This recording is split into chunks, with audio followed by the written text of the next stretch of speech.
तो आइए जो है देखिएगा जो एक्सपेरिमेंट का है। तो देखिए मैं वैल्यू आपको दिखाता हूँ। सबसे पहले हम लोग को करना क्या है, तो याद देखिए सबसे पहले देखिए क्या है, find the total length of convex lens by plotting a graph between u and p r between 1/u and 1/v।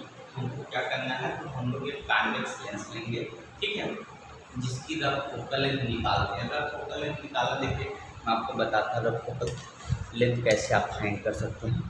तो रफ फोकल लेंथ अगर आपको निकालना है तो आप इस तरीके से, जैसे आपने स्केल ले लिया, इस स्केल को यहाँ पे रखेंगे ऐसे, उसके बाद आप यहाँ से इस तरीके से क्या करेंगे, इमेज बनाएंगे। आपका देखिए इमेज बनाएंगे, तो यहाँ क्या है इस तरीके से फिगर का इमेज बनाएंगे। जब ये इमेज इस तरीके से रख क्लियर इमेज में दिखेगा, किसी ऑब्जेक्ट का इमेज इसमें दिखेगा, ठीक है। लाइट का है जैसे मुझे देखा कि ये इमेज बनेगा, हम लोग रफ फोकल लेंथ क्या करेंगे, निकाल के रखेंगे, ठीक है। तो सबसे पहले क्या है, to find focal length of convex lens by plotting graph between u and v or between 1/v and 1/v। तो रफ फोकल लेंथ हम लोग कैलकुलेट करते निकालते हैं, इसलिए निकाल के रखते हैं क्योंकि हमको ये पता चलना चाहिए कि जो हम लोग ऑप्टिकल बेंच पे एक्सपेरिमेंट करके वैल्यू निकालते हैं और हम लोग का जो रफ फोकल क्या दोनों में टैली करें, क्या या कितना डिफरेंस आ रहा है, क्या। तो देखिए क्या है कि हम लोग का जो ऑब्जर्वेशन टेबल क्या है, सीरियल नंबर है, यहाँ लेंस का जो लेंस को फिक्स करेंगे वो हो गया, ऑब्जेक्ट पी कहाँ पर रखेंगे वो हो गया, इमेज कहाँ पे बनेगी वो हो गया। तो ओपी क्या है, लेंस से और क्या कर लेंस से ऑब्जेक्ट पिन रखे जो उसकी डिस्टेंस हो गया, इमेज से और जो है आप जो इमेज हो गया और यहाँ से लेंस करे हैं उसकी डिस्टेंस हो गई 1/v और इसको फार्मूले में रख के इसकी वैल्यू सॉल्व कर देंगे, तो जो आंसर है वो यहाँ लिखेंगे। तो सबसे पहले आप देखिएगा हम लोग लेंस को 50 पे फिक्स कर दिए और ऑब्जेक्ट को कितने पहले रखे 10 पे, तो हम लोग का जो इमेज आया कितने बन गया 90 पे। अब ओपी निकालना है, देखिए ये पी है ये ओ, तो हम लोग को क्या करना 50 में से ओपी का मतलब 50 में से 10 सब्ट्रैक्ट कर देंगे, 40 आ जाएगा। और पी आई का मतलब ये हुआ 90 में से 50 सब्ट्रैक्ट कर देंगे, कितना आ जाएगा यू बी की वैल्यू 40 है। और उसके बाद 1 में अगर 40 से डिवाइड करेंगे दिया है तो 1 में 40 डिवाइड करेंगे तो 0.05 आ गया। और इसमें फार्मूले में रखते हैं, ध्यान से देखिए 40 × 40/40 प्लस 40 करेंगे तो 40 हो गया 80 और यहाँ पर हो गया 60 × 40 × 40 80 में काटेंगे 2 और 40 में काटेंगे 20 आ जाएगा, तो पहली वैल्यू 20 आ जाएगी। सेकेंड क्या है, लेंस को हमने कितने पर दिया तो 50 पे और ये पिन कहाँ पे रखा है, 8 पे रखा है, तो इमेज कितनी बनी 88.1 सेंटीमीटर पे। और ये जो ओपी का सब्ट्रैक्ट करेंगे हम लोग, सब्ट्रैक्ट करेंगे तो देखिए 50 में से 8 सब्ट्रैक्ट करेंगे 42 आएगा और 88 में से 50 सब्ट्रैक्ट करेंगे 38.18 आ गया, ठीक है। उसके बाद हम लोग क्या करेंगे 1 में इसकी 40 में डिवाइड करेंगे ये आएगा और फिर क्या तो 1 में 38.1 से डिवाइड आएगा और कैलकुलेट करेंगे इसी फॉर्मूले करके तो 19.99 वैल्यू आ जाएगी, लगभग 20 के बराबर देखिए आपने, ठीक है। थर्ड क्या है, लेंस को कितने पर फिक्स करने दें 50 पे 50 पे और ऑब्जेक्ट भी इसके अलावा सेट करेंगे 5 से 5 पे और यहाँ पे आ गया 86 इमेज और क्या करेंगे तो 50 में से 5 सब्ट्रैक्ट करेंगे तो 42 आ गया, 86 में से 50 सब्ट्रैक्ट करेंगे तो 36 आ गया और 1 में इसकी वैल्यू 45 से डिवाइड करेंगे आएगा 36 से डिवाइड करेंगे हमने दिया गया और ये कैलकुलेशन फॉर्मूला करके करेंगे कितना आ जाएगा हमारा 20 आ जाएगा, ठीक है।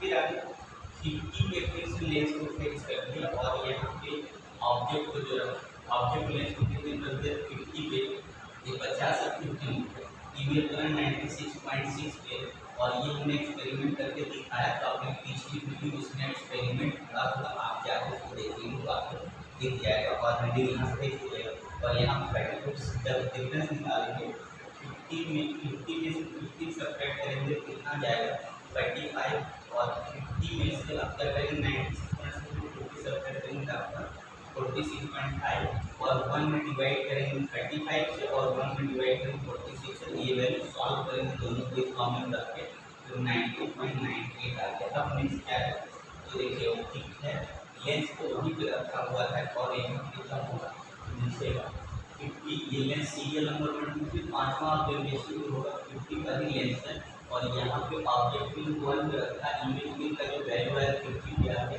डिफरेंस निकालें कितना, तो यहाँ देखिए कितना हो जाएगा,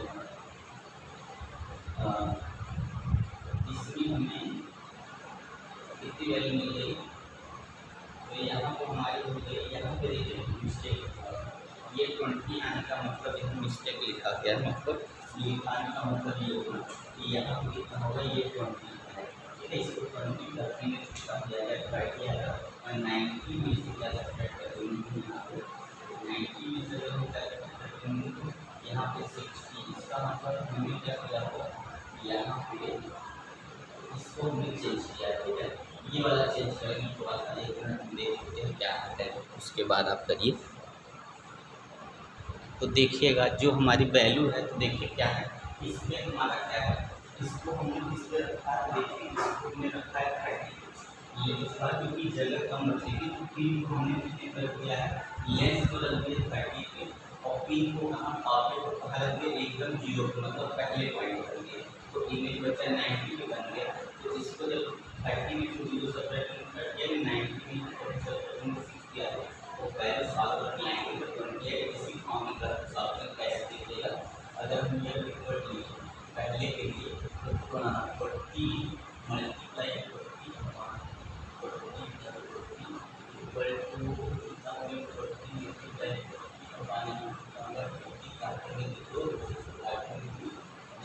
आगे इस तरीके से आप करके 100 को सॉल्व करेंगे तो आपका आंसर आ जाएगा और इस 1 बाई 1 करके डिवाइड करेंगे इसकी वैल्यू से 1 में 40 से 1 में 40 से 1 में 42 से 1 में कितना 31 1 में 45 से 1 में 36, ये कुछ पॉइंट है यहाँ पे 1 में 35 से 1 में 36.5 1 में 36 से आपका आंसर आ जाएगा। चलिए देख लेते हैं, आइए अब इसका ग्राफ हम लोग बना के देखते हैं, ग्राफ को ठीक है।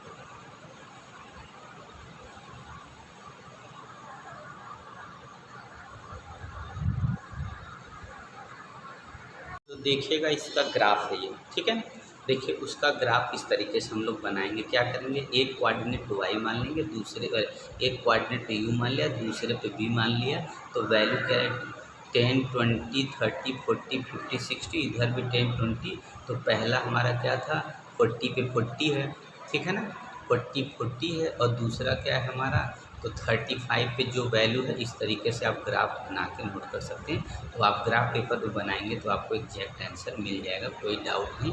और दूसरा इस तरफ वाला 1/v और 1/u का है, तो देखिएगा यहाँ पे ये जो है ये आपका 1/v का है और ये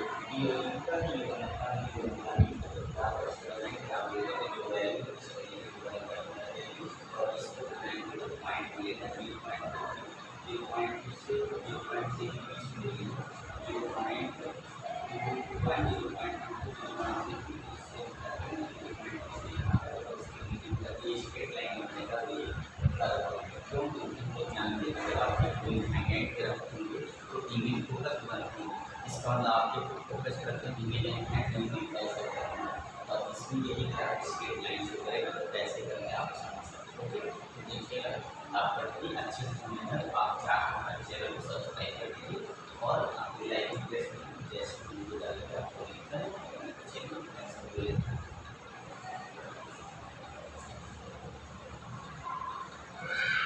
तो आइए हम लोग नेक्स्ट क्वेश्चन लिखते हैं। देखिए हम लोग का जो क्वेश्चन है और इन्वर्स ट्रिग्नोमेट्री का क्वेश्चन है, जो हम लोग सीरीज चला रहे हैं, तो आप लोग ध्यान से देखिए। अभी तक मैंने लगभग जो है 40-50 क्वेश्चन करा चुके हैं। तो चलिए नेक्स्ट क्वेश्चन, जब तक ये चैप्टर कंप्लीट नहीं होता, जब तक जितना क्वेश्चन दिया मैं नहीं करा लेता हूँ, तब तक मैं इसको छोड़ने वाला नहीं है। तो चलिए नेक्स्ट क्वेश्चन क्या है, tan inverse 2x plus tan inverse 3x equal to π/4, ठीक है।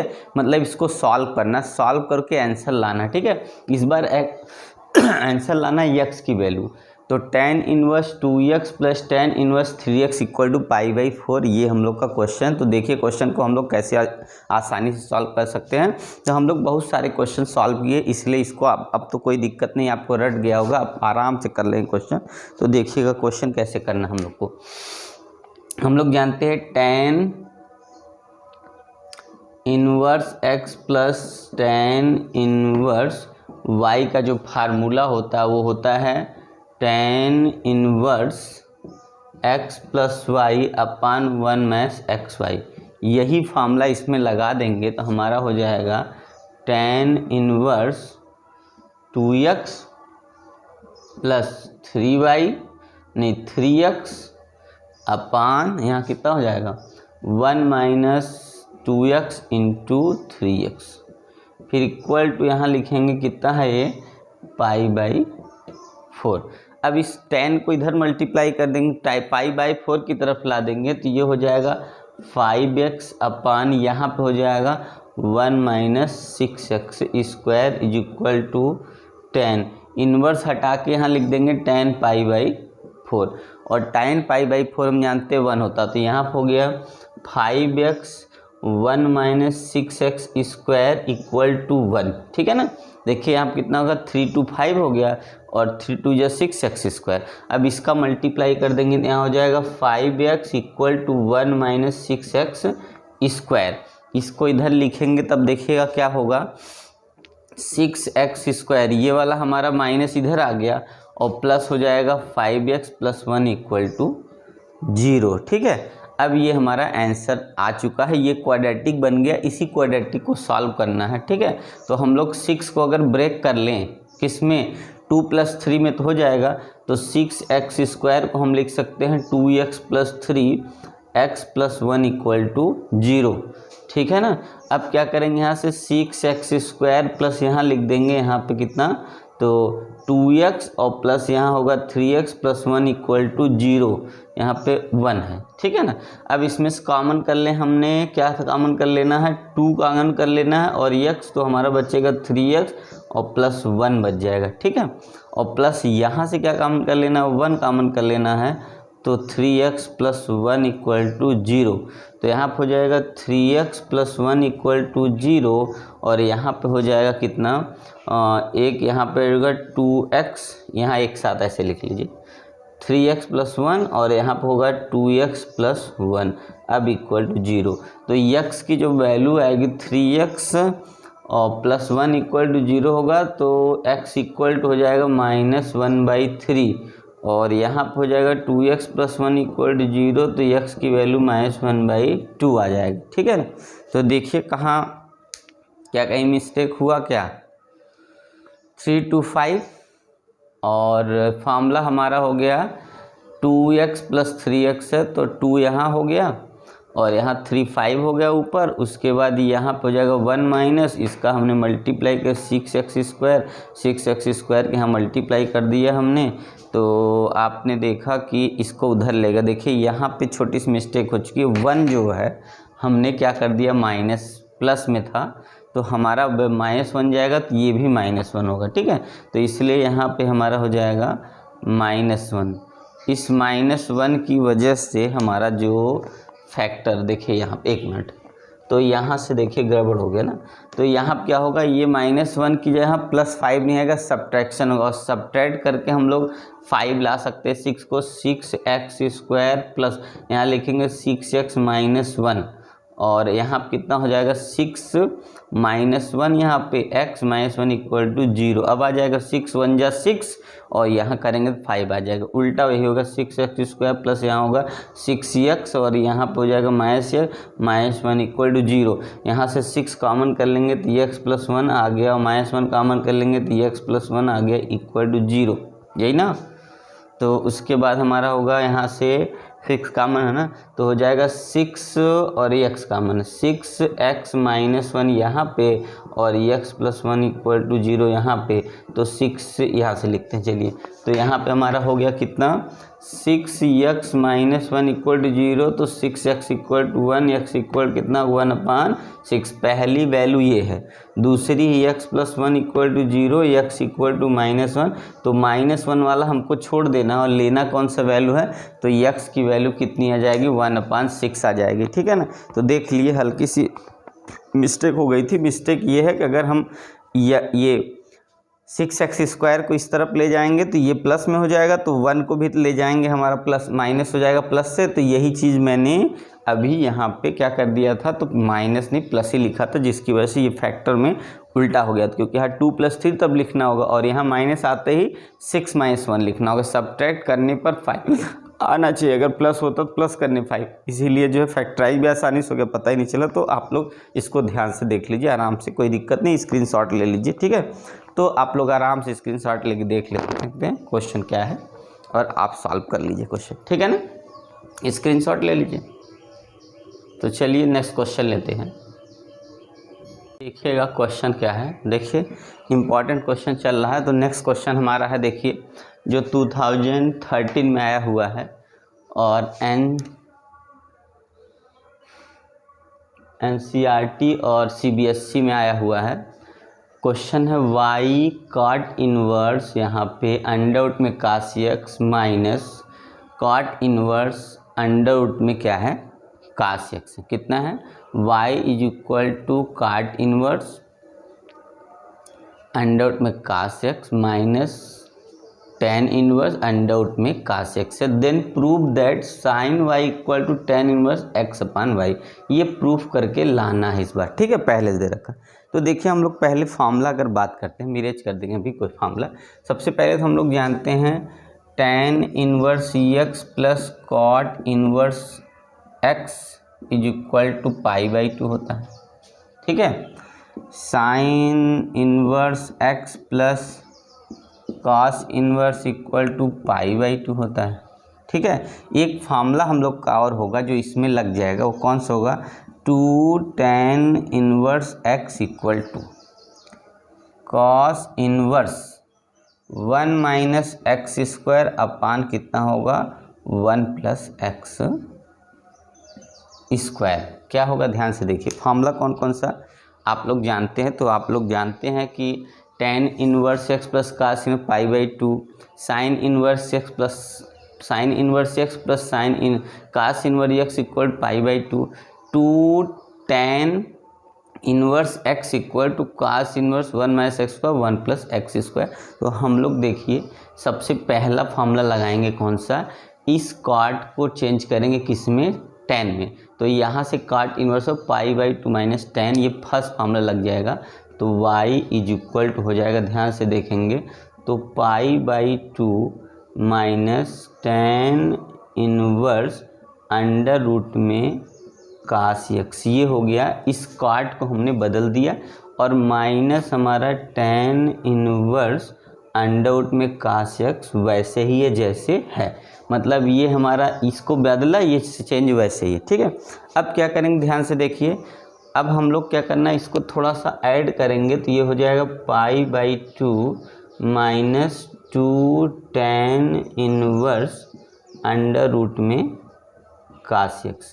अब इस पे हम लोग फार्मूला लगा देंगे ये वाला थर्ड वाला, 2 tan inverse x = cos inverse 1 + x² 1 + x²।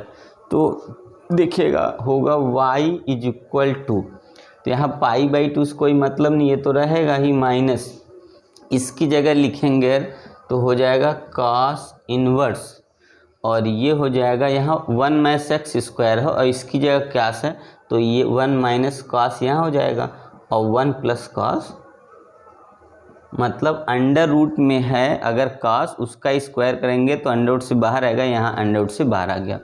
तो आगे y = हो गया कितना, π/2 माइनस यहाँ से हो जाएगा, ये cos है ना।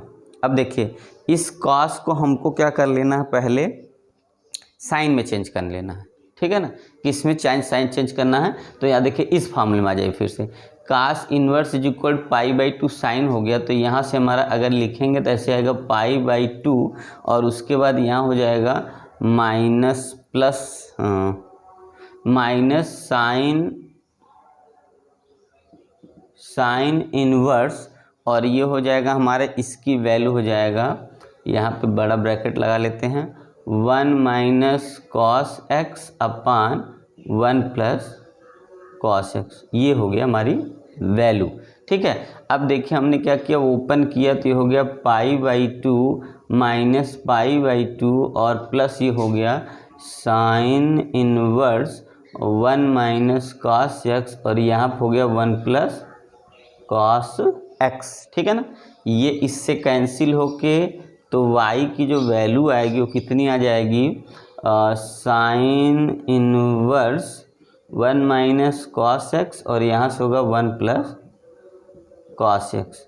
इस साइन इनवर्स को इधर मल्टीप्लाई कर देंगे तो आ जाएगा कितना, sine y is equal to, और इसको चेंज कर लिए 1 माइनस कास 1 प्लस साइन क्या होता है, इसी को आपको बदलना है। ठीक है, 1 माइनस साइन 1 प्लस कास ये क्या होता है। ठीक है, तो देखिए इसको हम लोग बदलेंगे, अगर मान लीजिए तो कैसे बदलेंगे, तो यहाँ से हम लोग जानते हैं कास जो है 2x का फार्मूला होता है, एक फार्मूला होता है 2 कास स्क्वायर एक्स माइनस 1, और एक होता है नीचे 1 माइनस 2 साइन स्क्वायर एक्स, यही ना।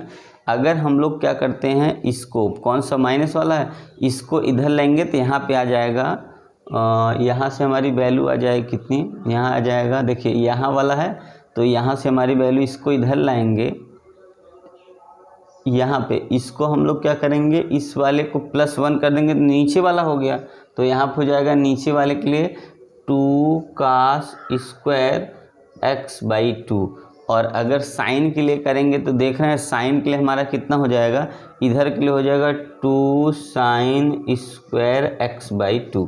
तो ये फार्मूला दोनों में लग गया, ये 2 से 2 काट देंगे अगर तो हमारे देखिए tan आ जाएगा ना, तो यहाँ पे sine y is equal to यहाँ होगा tan स्क्वायर x/2।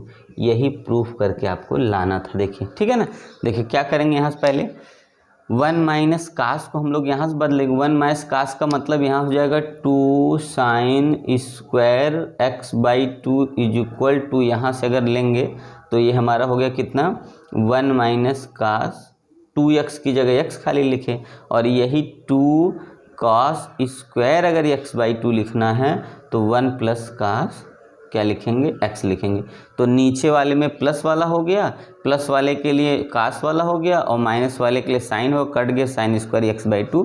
तो आप लोग देख लीजिए, कोई दिक्कत नहीं, बहुत आसान क्वेश्चन। करना क्या था, सबसे पहले देखिए पहले वाले को बदलना था किससे, 90 से π/2 माइनस tan इनवर्स से, उसके बाद ये ऐड हो गया, उसके बाद इसमें ये third formula 2 tan inverse x equal cos inverse 1 minus x square 1 plus x square का फार्मूला लग गया, और हम लोग यहाँ सीधे पहुँच गए। ठीक है, फिर पाई से पाई अपनी बात, π/2 कट गया, ये बचा। इसके बाद हम लोग को फिर इसको बदल लेना है किसमें, तो ये बदल लिए हम लोग, कास को साइन में बदल लिए हैं। अब ये बचा क्या, इस साइन को इधर लेके चले गए तो साइन y हो गया, इसको जो है इस वाले फार्मूले से चेंज करेंगे तो आंसर आ जाएगा। ठीक है ना, तो देख लीजिए, कोई दिक्कत नहीं है ना। तो आप लोग स्क्रीनशॉट भी ले लीजिए आराम से।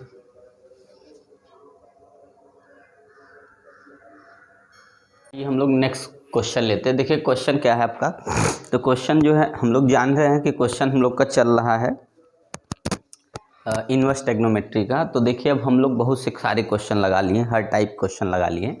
तो अभी इस बार कौन सा टाइप का देखिए, तो क्वेश्चन ये 2008 और 2010 में आया हुआ है, और किसमें, CBSE बोर्ड NCERT का है।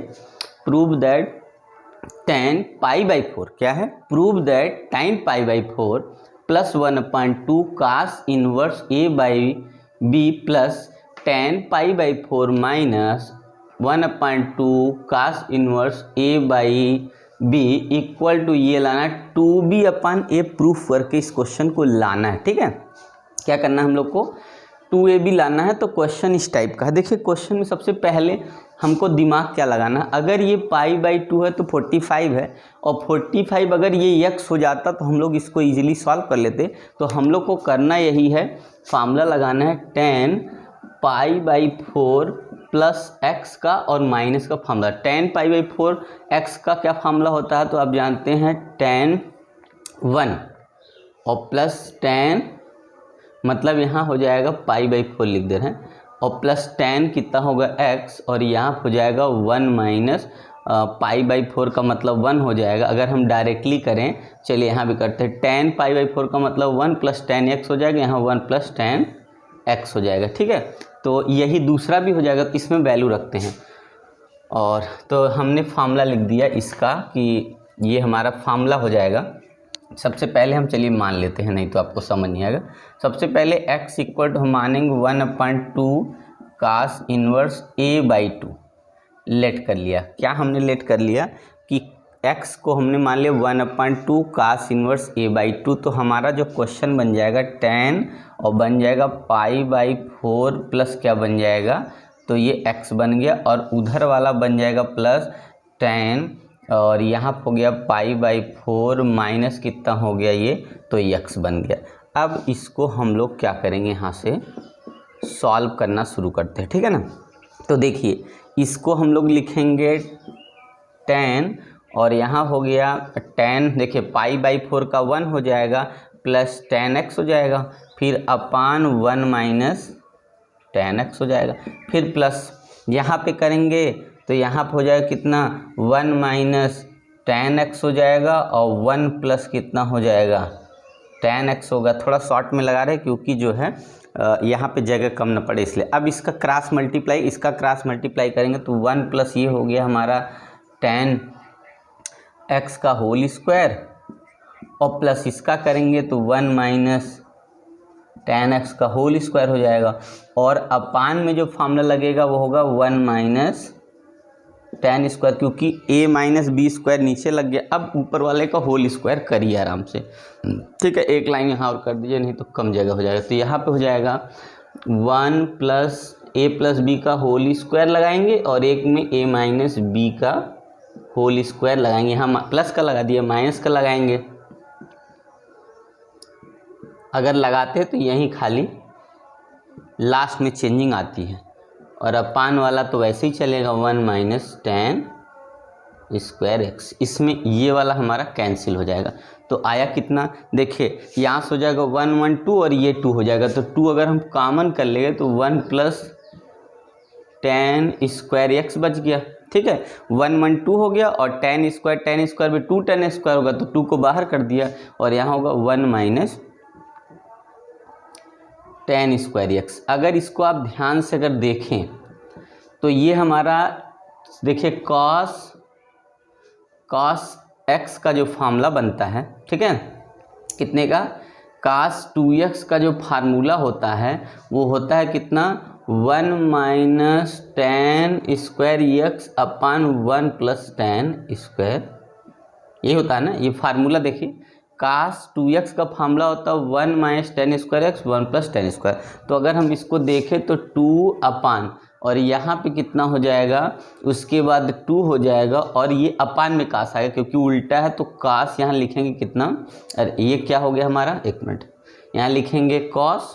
ठीक है, cos, उसके बाद cos इनवर्स हो गया, ये cos 2x का फार्मूला होता है, तो cos 2x हो गया, और यहाँ पे 2 लिखेंगे, और यहाँ पे कितना हो जाएगा हमारा, तो ये हमारा x हो गया, यही ना। तो इसको अगर हम आगे चेंज करेंगे तो 2 अपान, देखिए ध्यान से, ये हमारा इसकी जगह पूरा क्या हो गया, x की वैल्यू हो गई हमारी, क्योंकि cos 2x इक्वल इतना होता तो 2x हो गया। अब क्या लिखेंगे, cos 2, और x की वैल्यू अब लाके ये वाली रख देंगे, तो 1/2, और ये हो गया cos इनवर्स a/b। 2 से 2 कैंसिल हो जाएगा, तो आगे 2 अपान क्या बचा, cos, यहाँ हो गया cos इनवर्स a/b। ध्यान से देखिए cos कट जाएगा यहाँ पे, तो 2 अपान cos इनवर्स, यहाँ cos है तो यहाँ हो जाएगा a/b।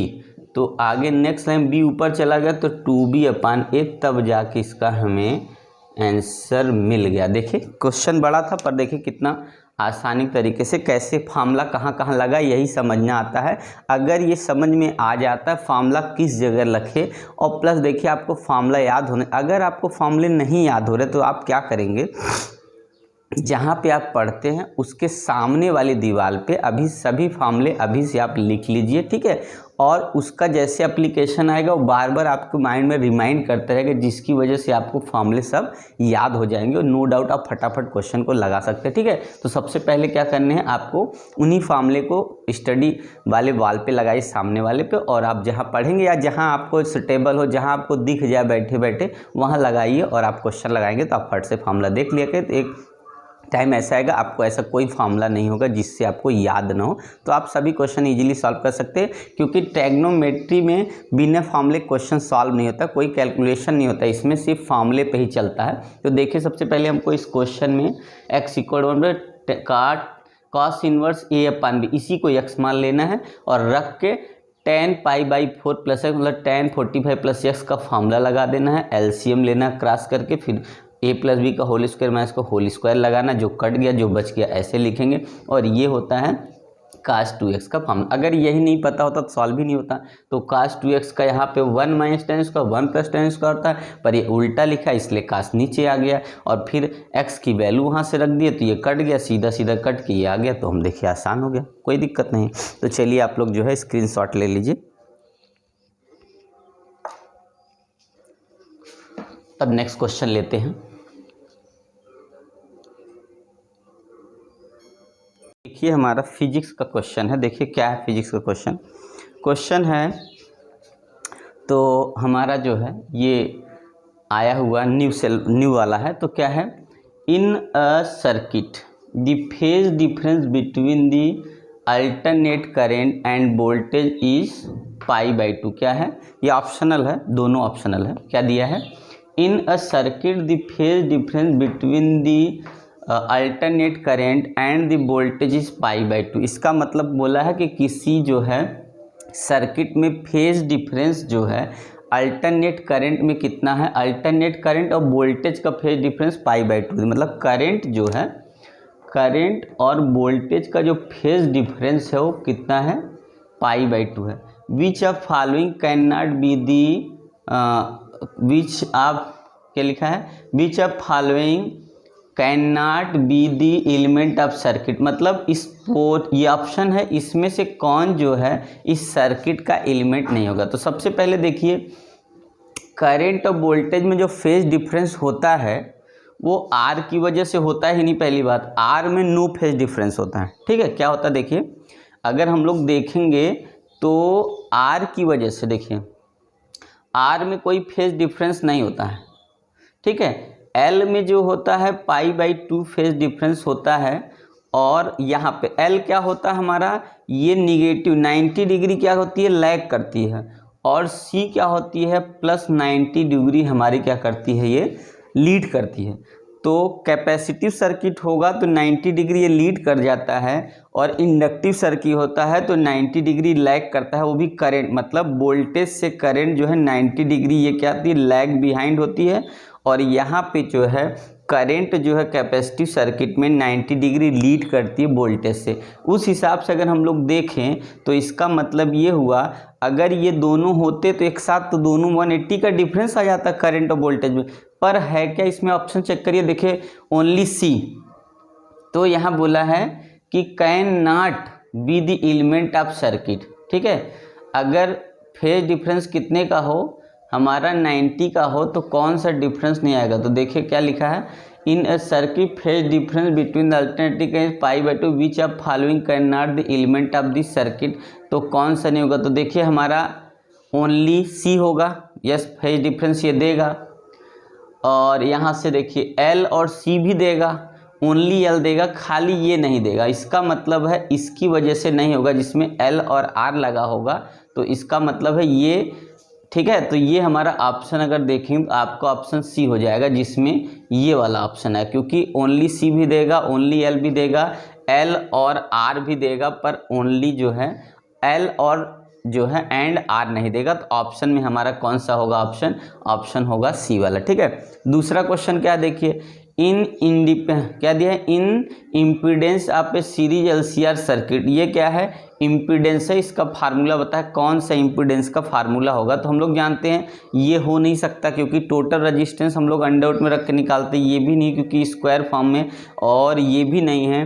तो हमारा जो फार्मूला बनेगा इम्पीडेंस का LCR सर्किट R² प्लस, और यहाँ XL माइनस XC का होल स्क्वायर इसलिए लिखा जाता है, इन दोनों का रेजिस्टेंस लगभग इक्वल होता है, इसीलिए हम लोग क्या करते हैं यहाँ पे लगभग की साइन भी लगी होती है इस तरीके से, ठीक है। तो सिमिलरिटी की साइन, इसलिए बात भी मान लिया ऐसे लिखा था। तो XL माइनस XC का होल स्क्वायर जो सब्ट्रैक्ट करके निकालेंगे वो हमारा इसका रेजिस्टेंस होगा, और किसका होगा, जो प्योर रेजिस्टेंस उसका मिलाएंगे तो हम लोग का जो वैल्यू आएगी इम्पीडेंस Z आ जाएगा।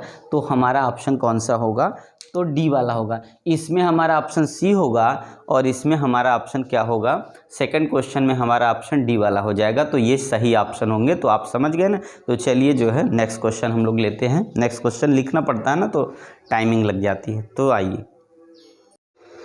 आइए जो है हम लोग क्वेश्चन कर रहे हैं। किसका क्वेश्चन कर रहे हैं, तो हम लोग क्वेश्चन कर रहे हैं तो करंट एंड इलेक्ट्रिसिटी का। तो उसमें 1 बाय 1 करके हम लोग क्वेश्चन, तो देखिए ये क्वेश्चन जो हमारा है तो कब का है, 2022 में, मतलब 21 से 21 का जो पेपर हुआ था उसमें ये क्वेश्चन आया हुआ है।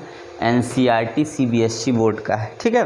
क्वेश्चन क्या आप ध्यान से पढ़ लीजिए क्वेश्चन, तब हम लोग लगाएंगे। क्या दिया है, N alternating current from source is given I = 10 sin 314t। क्या लिखा है कि एन अल्टरनेटिंग करंट, एक अल्टरनेटिंग करंट दिया है जिसका फ्रॉम सोर्स, जिस सोर्स की वैल्यू है I = कितना है, 10 sin ओमेगा t होता है, तो 10 sin 314t। What is the effective value का मतलब होता है RMS value of current and frequency of source. दो चीज़ निकालना, क्या, RMS वैल्यू निकालना, IRMS वैल्यू निकालना है और फ्रीक्वेंसी निकालना, ठीक है। तो चलिए हम लोग सोल्यूशन देखें कैसे करते हैं। देखिए सबसे पहले हमारा क्या होगा फॉर्मूला, देखिए सबसे पहले हम लिखेंगे I = यहाँ से लिखेंगे सबसे पहले जो वैल्यू दिया I = 10 sin, और उसके बाद लिखेंगे 314t, ये लिखा। फिर I = I0 sin omega t, इसी से अपने इक्वेशन को कंपेयर करेंगे। जब कंपेयर करेंगे तो हम लोग को I0 की जो वैल्यू होगी वो 10 मिल जाएगी और ओमेगा की वैल्यू 314 मिल जाएगी, ठीक है। आया समझ में। सबसे पहले इस वाले इक्वेशन को जो फार्मूले में दिए और हम लोग फार्मूले वाले से कंपेयर करेंगे तो I = 10 ओमेगा 214 मिलेगा। अब जो है I इफेक्टिव जो होता है, ठीक है, इसी को IRMS बोलते हैं, जिसकी फार्मूला होता है अंडर रूट, देखिए इसका फार्मूला होता है I0/√2। क्या होता है, तो इफेक्टिव बोले या IRMS की जो वैल्यू होती है, I क्या हो जाएगा हमारा पीक वैल्यू /√2। उसके बाद हम लोग देख रहे हैं कि यहाँ से हमारा, यही हम लिख देते हैं, तो यहाँ से हमारा वैल्यू देख रहे हैं I0 का 10 है तो 10/√2 होगा। इसमें √2 से हमने ऊपर नीचे मल्टीप्लाई कर दिया तो हमारा ये जो आया कितना आया कट के, तो ये हो जाएगा 10 और यहाँ √2/2 हो जाएगा। इस 2 से इस 10 को काट देंगे तो आ जाएगा कितना, 5√2। कितना आ गया, 5√2। देख लीजिए दिख रहा है कि नहीं, पहले नीचे तक तो नहीं है ना।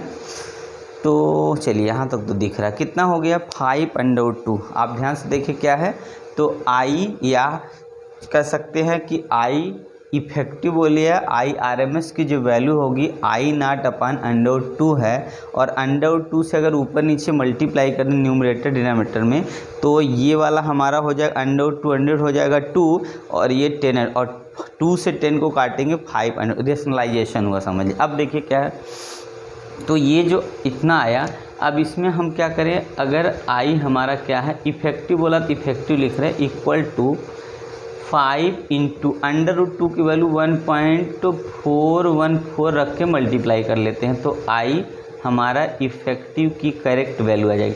जब इसका मल्टीप्लाई करेंगे तो 5 4 जा 20 होता है और 2 कैरी आ गया। 5 कितना होगा, 5 1 5 2 कितना होगा 7 हो जाएगा।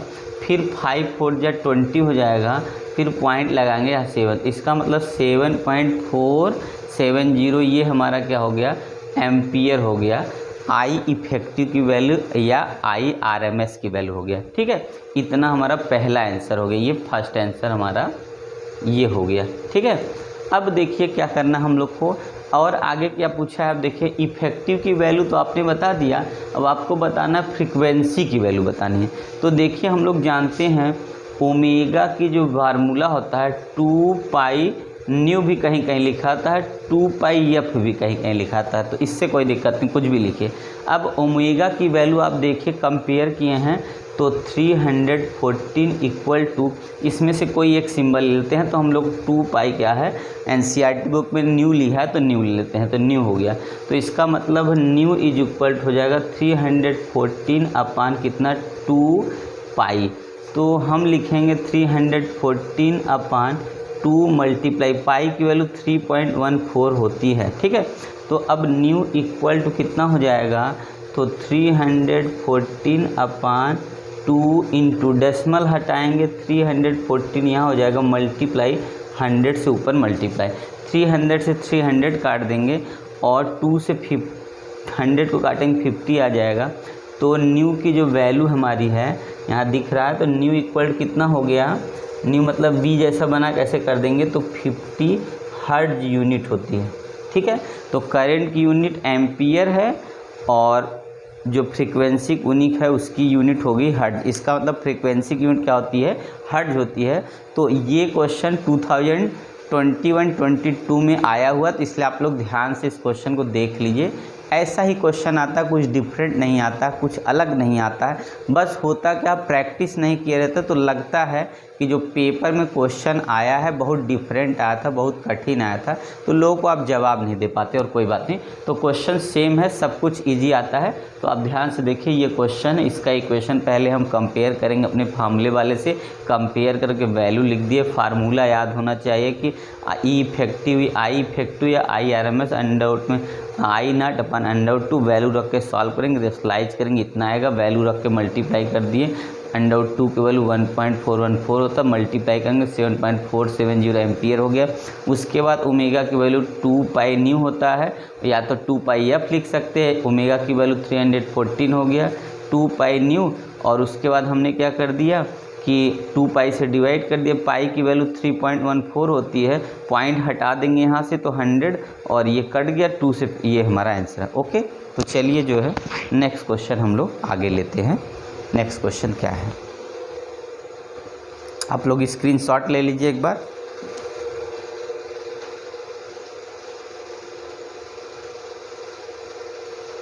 तो देखिएगा नेक्स्ट क्वेश्चन क्या है। तो नेक्स्ट क्वेश्चन हम लोग का है 2020 में जो है ये एनसीईआरटी सीबीएसई में 2020 में आया हुआ क्वेश्चन है। तो आप लोग ध्यान से देखिए, ये क्वेश्चन हमारा फिगर पे है। फिगर में क्या दे रखा है, figure shown variation of reactance and frequency. तो रिएक्टेंस और फ्रीक्वेंसी का ये फिगर है। तो रिएक्टेंस इस तरफ है इस कोऑर्डिनेट पे और फ्रीक्वेंसी इस कोऑर्डिनेट पे। ठीक है, अब क्वेश्चन क्या फाइंड क्या बोल रहा है, find capacitance of the capacitor. क्या बोला है, इसका कैपेसिटेंस निकालना कैपेसिटर का। ठीक है, find the capacitance of capacitor. तो हमें क्या करना, सी की वैल्यू निकालनी है इस फिगर से। ठीक है, कैपेसिटेंस ऑफ कैपेसिटर का इस फिगर से हमको सी की वैल्यू निकालनी। अब क्या पूछा है, an ideal inductor has same reactance at 100 hertz frequency as the capacitor has at same frequency. ठीक है, बोला है कि अगर कोई आइडियल हमारा इंडक्टर है जिसका कैपेसिटेंस क्या 100 हर्ट्ज पे उतना ही हो जितना किसका हो, तो कैपेसिटेंस जिसका कैपेसिटेंस का, ये कैपेसिटर का होगा जितना, और frequency. Find the value of inductance, तब हमें इंडक्टेंस की वैल्यू निकालनी है। मतलब ये जो रिएक्टेंस है किसका है, तो एक तरह से यह सी का है फिगर। ठीक है। तो ये जो रिएक्टेंस होगा किसका है, तो यक्सी वाले का है। यक्सी का मतलब है हमें कैपेसिटिव सर्किट का रिएक्टेंस दिया है और ये फ्रीक्वेंसी दिया है और उसमें ये बताना है कि हमें इसका सी क्या होगा इस फिगर से। तो यहाँ लिया है ना एन आइडियल इंडक्ट, यहाँ लिखा सबसे पहले हमें कैपेसिटेंस ऑफ कैपेसिटर का कैपेसिटेंस निकालना और फिर इसी का बोला है कि इस फिगर से 100 हर्ट्ज पे, तो देखिए 100 हर्ट्ज बोल ही दिया तो इसका मतलब हम लोग का 100 है, क्योंकि फ्रीक्वेंसी देखिए क्या होगा मैक्सिमम कितना हो सकता है 50 से 100, उससे ज़्यादा नहीं होता। तो ये हम लोग 100 हर्ट्ज पे ये हमें कैपेसिटेंस की वैल्यू है 6 ओम। तो 100 हर्ट्ज पे जो एक्सी की वैल्यू होती है वो कितनी हमारी एक्सी की वैल्यू है तो 6 है और यहाँ फ्रीक्वेंसी कितनी है तो हमारा 100 दे रखा है। ठीक है, अब देखिएगा आप इसी पे हमें क्या करना है इंडक्टेंस की वैल्यू निकालनी है और आगे क्या ग्राफ बनाना है। तो देखिए फिगर थोड़ा जगह कम है तो एडजस्ट करते हैं, उसके बाद देखते हैं। सबसे पहले हम यहाँ पे सॉल्यूशन दे रहे हैं इतने में। ठीक है, तो देखिए हम लोग करेंगे क्या, सबसे पहले आपको लिखेंगे हम कि X C is equal to ये हमारा देखिए इस पे 6 ओम होगा। ठीक है, और उसके बाद फ्रीक्वेंसी जो होगी वो कितनी हो जाएगी तो 100 हर्ट्ज हो गई, ये है फ्रीक्वेंसी। ठीक है, अब हम लोग का जो फार्मूला है एक्स सी का जो फार्मूला है तो 1 अपान कितना होता है ओमेगा सी होता है इक्वल टू 1 अपान 2 पाई यहाँ पे एफ सी हो जाएगा और सी की वैल्यू निकालनी है तो हमारी कितनी होगी एक्स सी अपान 2 पाई और यहाँ पे देखिए ये हमारा क्या हो जाएगा, एक मिनट ये अपान में है तो ये अपान में सी इधर आएगा, ये इसके नीचे ही आ जाएगा, मतलब यहाँ पे 1 ही रहेगा, यहाँ पे क्या रहेगा 1, यहाँ पे हो जाएगा ये इसको इधर से ले जाएंगे 2 पाई एफ और यहाँ पे सी हो गया। इसके इक्वल हम लिखेंगे 1 अपान वैल्यू रखिए 2 इंटू पाई की वैल्यू रखेंगे तब भी नहीं कटेगा, मान लीजिए हमने लग दिया 22/7, चलिए ऊपर चला गया इंटू उसके बाद क्या है यहाँ पे ये हमारी जो वैल्यू दिख रही है एक्सी की वैल्यू है। ठीक है, तो एक्सी की वैल्यू कितनी है 6 है तो यहाँ पे हमने लिख दिया 6। ठीक है ना, अब इसको हमें इसको सॉल्व करना है तो वैल्यू कितनी आ जाएगी, या तो पाई के टर्म में रखें, अगर हम यहाँ पाई के लिखे टर्म में तो कितना हो जाएगा, अगर इसको पाई के टर्म में रखें तो 1 अपान हमारा हो जाएगा पाई 12 पाई। ठीक है, कितना हो गया देखिए सी की वैल्यू कितना आ जाएगा, तो यहाँ पे फ्रीक्वेंसी की वैल्यू हमारे, एक मिनट फ्रीक्वेंसी तो रखा ही नहीं हमने, तो फ्रीक्वेंसी कितनी हो जाएगी हमारी तो 100 हो जाएगी ना, तो 100 का मतलब हो जाएगा मल्टीप्लाई करेंगे 12 में, 6 2 या 12 में कितना जीरो बढ़ा दे 200, इसका मतलब 1/1200 पाई हो जाएगा। देखिए पहले दिख रहा है कि नहीं, तो क्योंकि हमें क्वेश्चन इरेज करना पड़ेगा तो आप लोग क्वेश्चन का स्क्रीनशॉट लेंगे तभी हम इरेज कर पाएंगे। तो हम नीचे थोड़ा एडजस्ट करते हैं, देखिएगा वहाँ तो लिख दिए हैं तो यहाँ पे लिखते हैं। देखिए सी की जो वैल्यू है हमारी, जो सी की वैल्यू आई है वो कितनी आई है तो 1/1200 पाई है। अगर इसको हम मान लीजिए इसको हम किस में चेंज कर दें, इसको हमने चेंज किया किस में तो माइक्रो फैरड में चेंज कर दे, क्योंकि ये हमारा फैरड में आएगा। अगर माइक्रो अच्छा नहीं भी बदलेंगे तो हमारा क्या हो जाएगा तो ये इतना हमारा आंसर, पर इसमें पक्का है कि आंसर किस में आएगा फ्रैक्शन में होगा। तो 1 अपान कितना हो गया 12 इंटू 3.14 और 12 को हमने लिख दिया 10⁻² पर ले जाके। ठीक है, अब क्या करेंगे हम 12 का मल्टीप्लाई कर दे रहे हैं, अप्रॉक्स मान ले 3 के 36 कर दे रहे हैं तो 1 अपान कितना होगा 36 होगा। 36 एक थोड़ा और पॉइंट बढ़ा लेते हैं, चलिए 0.5 कर देते हैं। अब 1 में हम अगर 36 से डिवाइड कर देते हैं 36 पॉइंट से, ये भी जीरो बढ़ा के 365 कर दिया। जब हम लोग क्या करेंगे पॉइंट लगाएंगे तो ये 100 हो जाएगा, तो जीरो बढ़ाना पड़ेगा जीरो बढ़ाएंगे तो ये कितना हो जाएगा, पॉइंट लगाए तो 1000 हो गया। अब 1000 का मतलब कितना हो गया, तो हम बहुत ले जा सकते हैं तो 2 जा ले सकते हैं, 3 बार तो जाएगा नहीं, 3 3 का 9 और 900 हो गया, 65 दूनी एक ज़्यादा हो जाएगा।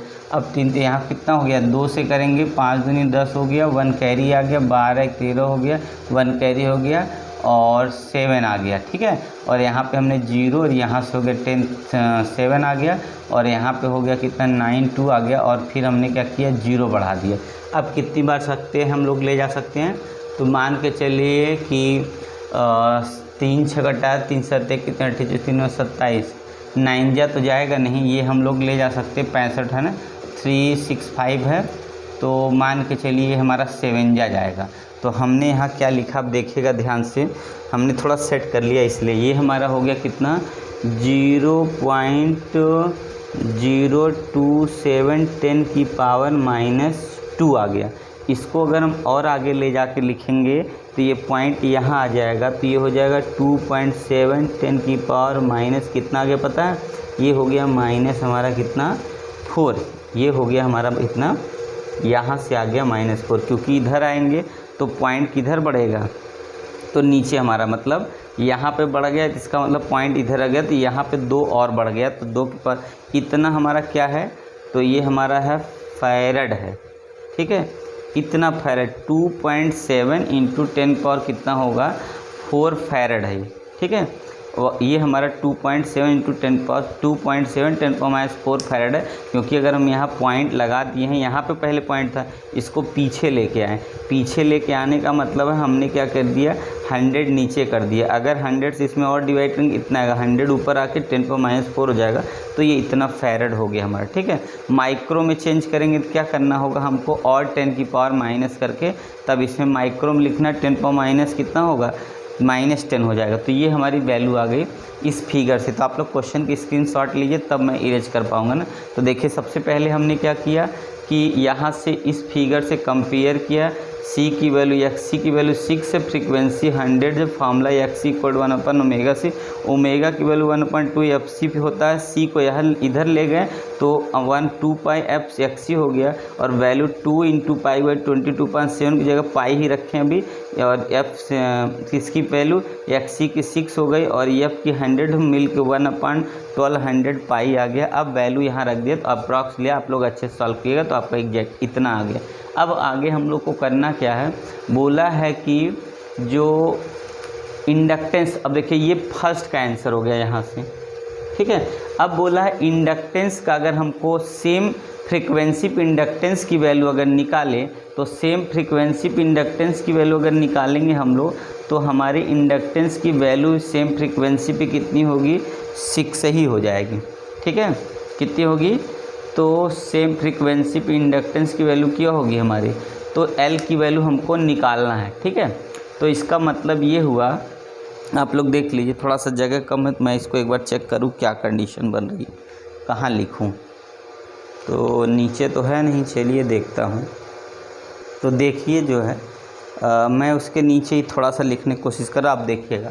तो देखिए क्या है हमारा, तो अगर हम लोग कहें कि जो है XC, देखिए XCL की वैल्यू XC की वैल्यू क्या होगी, सेम हो जाएगी, ठीक है। XC और XL की वैल्यू, XC और XL की वैल्यू सेम होगी अगर इंडक्टिव और कैपेसिटिव सर्किट हो, तो यहाँ पे इसकी वैल्यू हमारी 6 आ गई और फ्रीक्वेंसी भी 100 हो जाएगा। तो हम लोग इसका फार्मूला जानते हैं, इसका होता है ω/L होता है, ठीक है। कितना होता है, ω/L होता है, और अगर ω/L को हम रखेंगे तो हमारा हो जाएगा 6/, ये हो जाएगा ω = L, तो 6/2πν = L, तो L इक्वल हो जाएगा 6/2, और यहाँ पे इंटू 3.14 इंटू कितना होगा 100 हो जाएगा, तो L इक्वल हो जाएगा 6/, अगर इसमें मैं मल्टीप्लाई कर दूंगा तो यहाँ से देखिए 6/ कितना होगा 2 × 300 इतना, इससे इसको काट देंगे हम तो हमारा आ गया 3। अब L इक्वल हो जाएगा 3/314, ये दिख रहा है कि नहीं आप लोग देखिए, तब आगे बढ़ता हूँ। उतनी लाइन पीछे वाली दिख रही है कि नहीं, वो थोड़ी सी दिक्कत, चलिए मैं दिखाऊंगा, क्यों नहीं दिखाऊंगा। तो हम लोग क्या करते हैं, इसको थोड़ा सा और उधर ले जाते हैं, और आपको जगह स्पेस मिल गया थोड़ा, देखिए दिख रहा है ना। अब आप ध्यान से देख लीजिए, थोड़ा सा छोटा लिखा हूँ, देखिए क्या है। तो हमारा है क्या कि 6/, देखिए यहाँ से हमने लिखा कि XCL XC = 6 दिया है 100 हर्ट्ज पे, इसका मतलब है ये इक्वल ω/L हो जाएगा किसके, XCL की वैल्यू के लिए।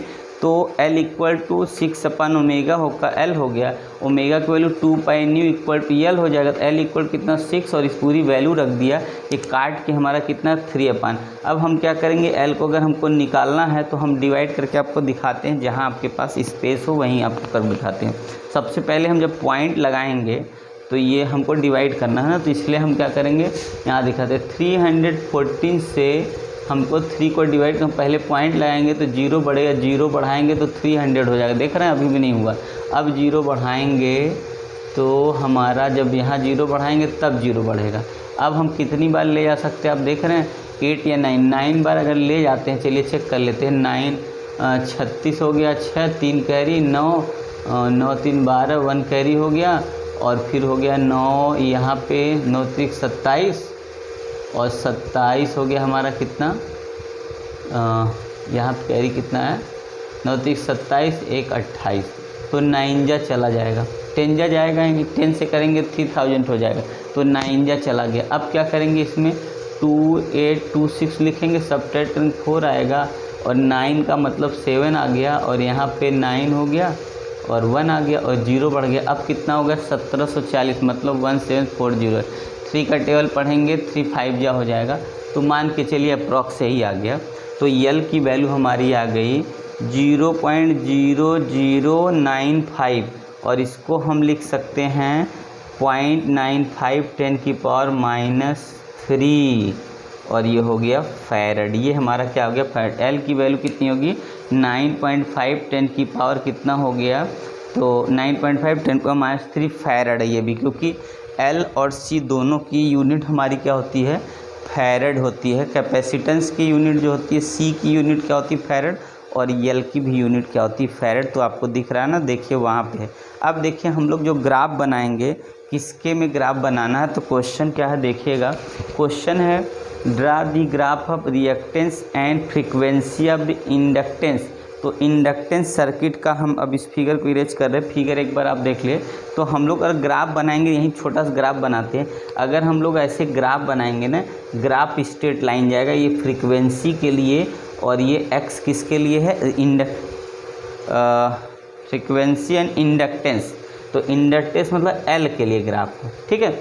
एल के लिए क्या है, ड्रा दी रिएक्टेंस। अच्छा, रिएक्टेंस है तो इसका मतलब है एक्स एल के लिए, और किसके लिए है, तो एफ के लिए। तो इसका जो ग्राफ आएगा वो कैसा आएगा, स्ट्रेट लाइन आएगा ग्राफ, ठीक है। ग्राफ कैसा आएगा, स्ट्रेट लाइन आएगा। क्योंकि ऐसे समझिए, क्यों ऐसा, क्योंकि ये देखिए जो हमारा फार्मूला है ना, एक्सीएल इज इक्वल टू है ओमेगा एल है, और एक्सी वाले में क्या है 1/ओमेगा/c है। तो यहाँ देखिए ये तो डायरेक्टली प्रोपोर्शनल है ना, इसका मतलब डायरेक्टली प्रोपोर्शनल। तो एक्सीएल डायरेक्टली प्रोपोर्शनल यल के हो गया। तो जैसे जैसे हमारा फ्रीक्वेंसी बढ़ेगा, मतलब जैसे जैसे यहाँ पे फ्रीक्वेंसी, यहाँ इसको एल छोड़ दें, फ्रीक्वेंसी से कंपेयर करेंगे, तो यहाँ एफ ले लीजिए। यहाँ पे जैसे जैसे एफ बढ़ेगा, यहाँ एक्सएल बढ़ेगा, फ्रीक्वेंसी मतलब फ्रीक्वेंसी बढ़ेगा तो एक्सएल भी बढ़ेगा। तो ये दोनों का हमारा ग्राफ जो है स्ट्रेट लाइन आ जाएगा, ठीक है। और इस वाले में क्या होता है, उल्टा होता है, क्योंकि इसमें 1/, हो गया। तो इसका मतलब अगर एक्सी बढ़ेगा तो यहाँ फ्रीक्वेंसी क्या होगी, घटेगा। फ्रीक्वेंसी बढ़ेगी तो एक्सी घटेगा। तो जो रिएक्टेंस किसका होता है, तो कैपेसिटिव सर्किट का, उसमें क्या होता है, डिक्रीज करता है। अगर फ्रीक्वेंसी इंक्रीज करेगा तो रेजिस्टेंस डिक्रीज कर जाएगा, और या तो रिएक्टेंस, और अगर रिएक्टेंस इंक्रीज करेगा तो फ्रीक्वेंसी डिक्रीज करेगा। और इसमें डायरेक्टली होता है, अगर रिएक्टेंस बढ़ेगा तो फ्रीक्वेंसी बढ़ेगी, फ्रीक्वेंसी बढ़ेगी तो रिएक्टेंस, या तो फ्रीक्वेंसी डिक्रीज करे, रिएक्टेंस डिक्रीज कर जाए। इसीलिए इसका ग्राफ स्ट्रेट लाइन आता है, ठीक है ना। तो देख लीजिए, क्वेश्चन बहुत अच्छा था, तो ये पेपर में आया हुआ है, तो आगे आप लोग ध्यान से देख लीजिए, ठीक है। तो चलिए हम लोग नेक्स्ट क्वेश्चन लेते हैं, अगर आपको समझ में आ गया हो तो, ठीक है ना। तो चलिए हम लोग नेक्स्ट क्वेश्चन अब लेते हैं। ये जो है हम लोग नेक्स्ट क्वेश्चन लेते हैं। देखिए क्वेश्चन ध्यान से पढ़िएगा, क्योंकि क्वेश्चन में बहुत दिक्कत नहीं है। बस क्वेश्चन को क्या है, आप अगर अच्छे से रीड करते हैं और अगर आपको फार्मूला याद है तो अभी सो भी क्वेश्चन आसानी से कर सकते हैं। देखिए क्वेश्चन क्या है, तो आप देखिएगा, दिया है a capacitor C and resistance R are connected in series with a source आप वोल्टेज फ्रीक्वेंसी कितना 50 हर्ट्ज। मतलब बोला है कि एक जो है कैपेसिटर है और एक रेजिस्टेंस है, जिसको सीरीज में किस में गया 50 हर्ट्ज फ्रीक्वेंसी से, कितना 50 हर्ट्ज फ्रीक्वेंसी से जोड़ा गया, ऐड किया गया। The potential difference across C and R are respectively. ये पोटेंशियल डिफरेंस है, कितना है, तो ये हमारा पोटेंशियल डिफरेंस कह सकते हैं। अगर हमको लिखना है तो ये हमारा पोटेंशियल डिफरेंस VC है और ये हमारा VR का हो गया, ठीक है। एंड दी सर्किट इन दी, और करंट सर्किट में कितना है, तो ये करंट की वैल्यू है 3 एम्पियर, ठीक है। पूछा क्या है, इम्पीडेंस ऑफ द सर्किट, मतलब जेड बताना है, इम्पीडेंस बताना है, और वैल्यू ऑफ द इंडक्टेंस बताना है जब पावर क्या हो 1 हो। यूनिटी का मतलब जब पावर 1 हो तब इंडक्टेंस की वैल्यू बतानी है। तो आप क्वेश्चन को ध्यान से देख लीजिए और क्वेश्चन का स्क्रीनशॉट ले लिए, तब हम आपको बताना शुरू करते। तो देखिए आप स्क्रीनशॉट ले लिए, तो चलिए देखिए क्या है, इसका सलूशन लेते हैं। सबसे पहले हम लोग करेंगे क्या, गिवन वैल्यू लिखेंगे। अगर आप गिवन लिखते तो हाफ मार्क आपका गिवन पे मिल जाता है। तो आपको सबसे पहले ये देखना है, तो ये फ्रीक्वेंसी हमारी कितनी है, तो न्यू इज इक्वल टू, या एफ इक्वल टू कह सकते हैं 50 हर्ट्ज फ्रीक्वेंसी। सबसे पहले फ्रीक्वेंसी दे दिया है, मैंने लिख दिया। और उसके बाद वोल्टेज है, देखिए ये है VC वोल्टेज, मतलब जो कैपेसिटिव सर्किट है, जो कैपेसिटेंस है उसमें कितना वोल्टेज जा रहा है, 120 वोल्ट जा रहा है। और जो रेजिस्टेंस सर्किट, जो रजिस्टिव सर्किट है उसमें 90 वोल्ट जा रहा है, ठीक है ना। अब ये वैल्यू हम लोग आ गई, और हमको क्या है, इम्पीडेंस निकालना। और इम्पीडेंस का जो फार्मूला होता है अगर हम लोग देखें तो सबसे पहले हम लोग को XC की वैल्यू पता होनी चाहिए, XC की। और XC इक्वल टू अगर हमको निकालना है, मान लेते हम लोग क्या करेंगे, तो अगर हम देखें तो ओम्स लॉ से V इक्वल I/R होता है, ठीक है। तो R इज इक्वल अगर निकालना तो V/I होगा ना। तो अच्छा एक चीज़ और नहीं लिखा, अभी पहले लिख दें। और हम लोग को क्या पता है, और करंट की वैल्यू पता है कितना, 3 एम्पियर है, जो दोनों में जा रही है, ठीक है। अब इसके आगे यहीं बढ़ जाते, देखिए सबसे पहले हम लोग जानते हैं अकॉर्डिंग टू ओम्स लॉ, अगर XC की वैल्यू लिखे तो आज हम लोग जानते हैं V इक्वल I/R क्या होता है, इसको इरेज कर लेंगे, इसलिए यहाँ लिखते हैं V इक्वल I/R। तो अगर R की वैल्यू हमको निकालनी है तो V/I लेते हैं। तो यहाँ पे XC मतलब रेजिस्टेंस होता है, तो XC अगर निकालना है तो V हमने क्या लिख दिया, VC लिख दिया, अपान कितना लिख दिया, I लिख दिया। VC की वैल्यू कितनी है, तो आप ध्यान से देखेंगे तो VC की वैल्यू 120 है, और हमने यहाँ I की वैल्यू 3 लिया है, तो ये कटेगा तो 40 हमारा कितना होगा, ओम हो जाएगा। ये XC की वैल्यू है, ठीक है। ऐसी हम अगर R की वैल्यू निकालें, हम किसका रेजिस्टेंस निकाले, तो यहाँ पर VR अपान कितना लिखेंगे, I लिखेंगे। VR की वैल्यू देखिए 90 वोल्ट दिया है और 3 से डिवाइड कर दिया, तो ये कितना होगा, 30 ओम हो गया। तो मतलब दो वैल्यू हमको पता चल गई, एक XC की और दूसरी R की पता चली, XC और R की, ठीक है।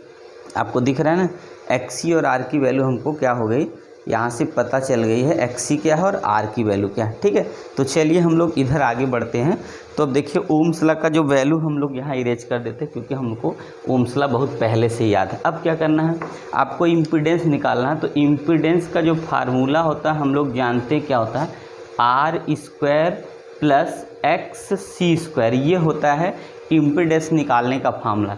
तो Z इक्वल टू अगर हम अब इम्पीडेंस का फार्मूला निकालें तो R की वैल्यू हमारे पास 30 का स्क्वायर हो जाएगा, प्लस XC हो जाएगा 40 का स्क्वायर, और Z की वैल्यू जो हम निकालेंगे तो 30 का 3 का स्क्वायर 9, 4 का 16, और कुल मिला के हो जाएगा 2500 ये। और 25 का जो स्क्वायर रूट निकलता है वो 50 हो जाएगा। तो ये हम लोग समझ गए 50, ये क्या हो गया, ओम। तो इम्पीडेंस की जो वैल्यू हो जाएगी वो कितनी हो जाएगी, तो 50 ओम हो जाएगी इम्पीडेंस की वैल्यू, ठीक है। तो इम्पीडेंस की वैल्यू कितनी आ गई, 50 ओम। तो सबसे पहले क्या पूछा था कि इम्पीडेंस की वैल्यू क्या है, दूसरा क्या, वैल्यू ऑफ द इंडक्टर जब प्योर फैक्टर। तो हम लोग क्या करेंगे, देखिए सबसे पहले अगर पावर फैक्टर क्या हो, पावर फैक्टर अगर क्या हो, फैक्टर इक्वल टू 1 होगा, तो हमारा होगा कितना, XL इक्वल टू XC हो जाता है, ठीक है। तो XL इक्वल टू जो है वो कितना है हमारा, तो XC की वैल्यू जो है, पावर फैक्टर क्या है, इक्वल टू इतना होता है। तो XC की वैल्यू हमारी कितनी है, तो XC की वैल्यू हम लोग निकाले हैं कितना है, और XC इज इक्वल होता है 1/2 पाई, यहाँ पे न्यू और यहाँ एक मिनट इंडक्टेंस पूछा था क्या, अच्छा इंडक्टेंस पूछा है। और यहाँ क्या है देखिए CR सर्किट है, इसमें इंडक्टेंस पूछा है तो ये वाला वैल्यू आ जाएगा। सबसे पहले आप लिखेंगे क्या, XL इक्वल टू XC, जब पावर फैक्टर 1 हो तो XL इक्वल टू XC हो जाता है और हमें XL की जो वैल्यू मिल जाएगी XC की वैल्यू मिल जाएगी। और XC की वैल्यू हमारे पास कितनी है तो आप देखेंगे तो आपके पास 40 है। XC की वैल्यू कितनी है देखिएगा, XC की वैल्यू 40 आ गई। अब XL का जो फार्मूला होता है वो 2 पाई और न्यू होता है कितना, न्यू L इक्वल टू 40 और हमें इंडक्टेंस L निकालना तो L इक्वल हो जाएगा 40/2 पाई इंटू 100। तो ये आ गया L इक्वल टू 40/ कितना होगा 200 पाई, यही ना। तो आपको दिख रहा है तो मैं लिखूं, एक बार चेक कर लीजिए कहाँ नीचे कहाँ तक दिख रहा है, वहाँ तक मैं जहाँ लिखूँ दिख रहा है कि नहीं। तो आगे बढ़ता हूँ, तो अगर हाँ आपको तो दिख रहा है तो ठीक है। तो देखिएगा मैं इरेज नहीं करना चाह रहा हूँ इसलिए मैं कोशिश कर रहा हूँ इतने में हो जाए। तो इसके बाद देखिएगा अगर हमको इसकी वैल्यू निकाले तो 0 से 0 कट जाएगा, ठीक है, और इसको काटेंगे तो 5 होगा। तो हम डायरेक्ट लिखते हैं L की वैल्यू जो हमारी आएगी वो हो जाएगी कितनी, तो हो जाएगी हमारी 1/5 पाई। L की वैल्यू कितनी होगी 1/5 पाई। अगर हमको पाई की वैल्यू मान लीजिए रखना है तो 1/ और पाई की वैल्यू हम अगर रखें तो हमारा 3.14 होगा। और L की वैल्यू अगर निकालनी हमको तो मान लीजिए 5 हो जाए 20 का 2 और ये 7 पॉइंट यहाँ कितना हो जाएगा, ये हमारा हो जाएगा 15। तो ये हो गया 15 पॉइंट। इसका मतलब अगर 15.5 मान लीजिए इसको 15.5 मानेंगे तो यहाँ कितना होगा, तो यहाँ पे हो जाएगा 15.5 को हटाएंगे तो ये हो गया 2 और नहीं 2 कह रहे हैं 15.5 मतलब 15.5 है। और एक बढ़ा देंगे तो 10/ कितना होगा 15.5 भी बन के 155 हो गया। इसको अगर हम काट भी देंगे तो हमारा 2/ कितना होगा, फिर से वहीं आ गया 5 3 15 और 1 जा 31 आ गया, तब भी फंसेगा। तो 2 में हम लोग 31 से डिवाइड कर लेते हैं, नियर अबाउट पता चल जाएगा। वैसे आंसर सिर्फ कितना दे रखा है 1/5 पाई, यही आंसर है। तो हम लोग डिवाइड करेंगे तो लगभग पॉइंट लगाएंगे तो 20 आएगा, फिर 0 बढ़ेगा ही, 200 हो गया। 36 18 यहाँ से करेंगे कितना हो गया 36 18 36 18 3 आ गया, 36 6 आ गया। उसके बाद क्या करेंगे 18 मतलब हो गया 6 और 18 आ गया। और हमने सब्ट्रैक्ट किया तो यहाँ 4, यहाँ पे क्या हो गया 9 1 आ गया, 0 बढ़ गया। अब हो गया 7 3 21 मतलब 3 5 15 3 4 12 4 आ गया। तो वैल्यू हमारी आ गई लगभग कितनी, तो आप लिख सकते हैं L की वैल्यू हमारी लगभग आ गई 0.064, ये वैल्यू आ गई, या तो 1/5 पाई आ गई, ये L की वैल्यू है, ठीक है ना। तो आप देख लीजिए आपको समझ में आ गया। देखिए क्वेश्चन बहुत दिक्कत नहीं था, आसान था। क्या पूछा था, इम्पीडेंस, आप जो है वो ले लीजिए स्क्रीनशॉट। इम्पीडेंस पूछा था, जेड को बोलते इम्पीडेंस इक्वल R² + L²। बाद में बोला पावर फैक्टर यूनिटी हो तब L की वैल्यू। तो हम लोग जब जानते हैं XL इक्वल XC होता तभी ऐसे कंडीशन आती है, पावर फैक्टर 0 हो जाता है। तो XL इक्वल XC होगा, तो अगर XC की वैल्यू 40 है तो XL के लिए 2 पाई न्यू L निकाल 40 रख के L की वैल्यू फाइंड कर लेंगे, जिसकी वैल्यू 1/5 पाई है, ठीक है ना। तो आप लोग ध्यान से क्वेश्चन देख लीजिए, आपको क्वेश्चन आ जाएगा। तो चलिए हम लोग जो है नेक्स्ट क्वेश्चन लेते हैं, जो है हम लोग नेक्स्ट क्वेश्चन लेते हैं। तो देखिए नेक्स्ट क्वेश्चन है क्या, ये 2016 का, देखिए 2016 CBSE NCERT फिजिक्स का क्वेश्चन है।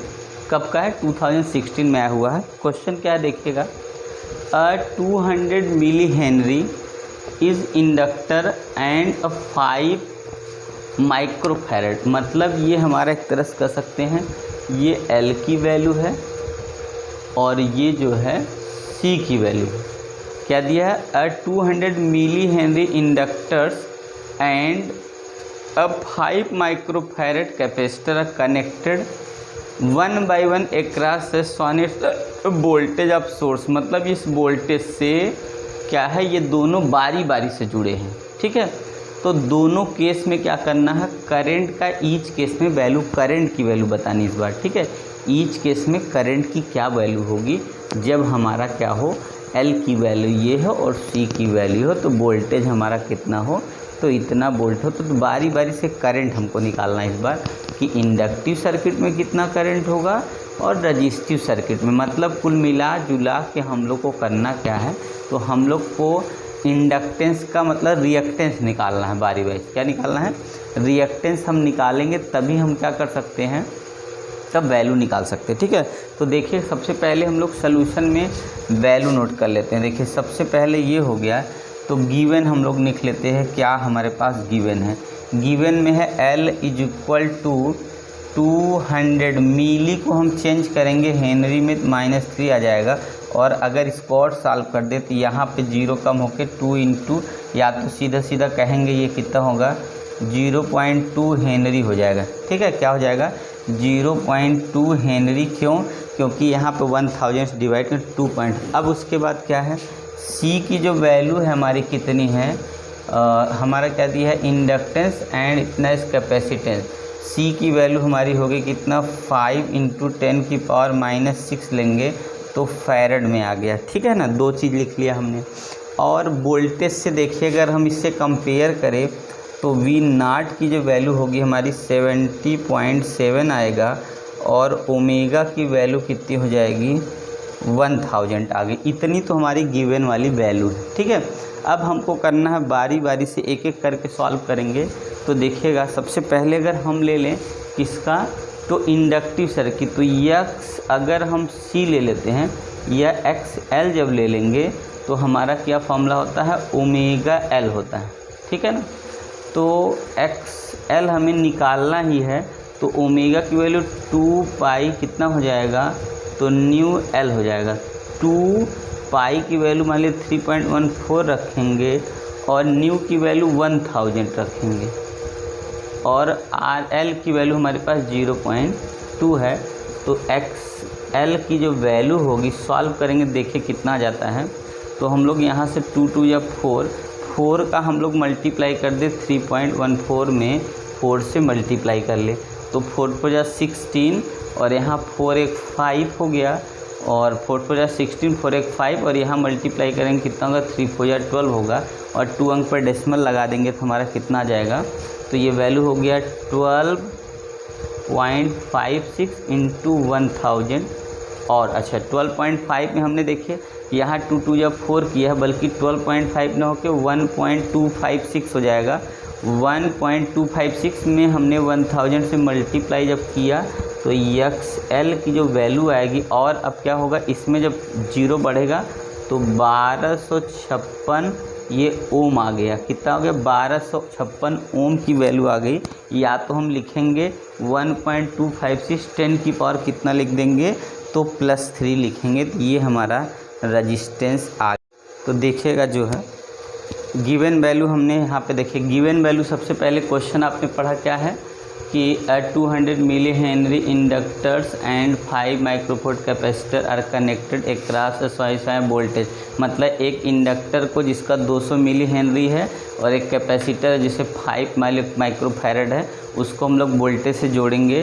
तो यल की वैल्यू कितना 200 है, और मिली को हम बदलेंगे हेनरी में 10⁻³ से मल्टीप्लाई 0.2H हो गया। सी की वैल्यू 5 माइक्रो, इसको फैरड में बदलेंगे, ये हो गया।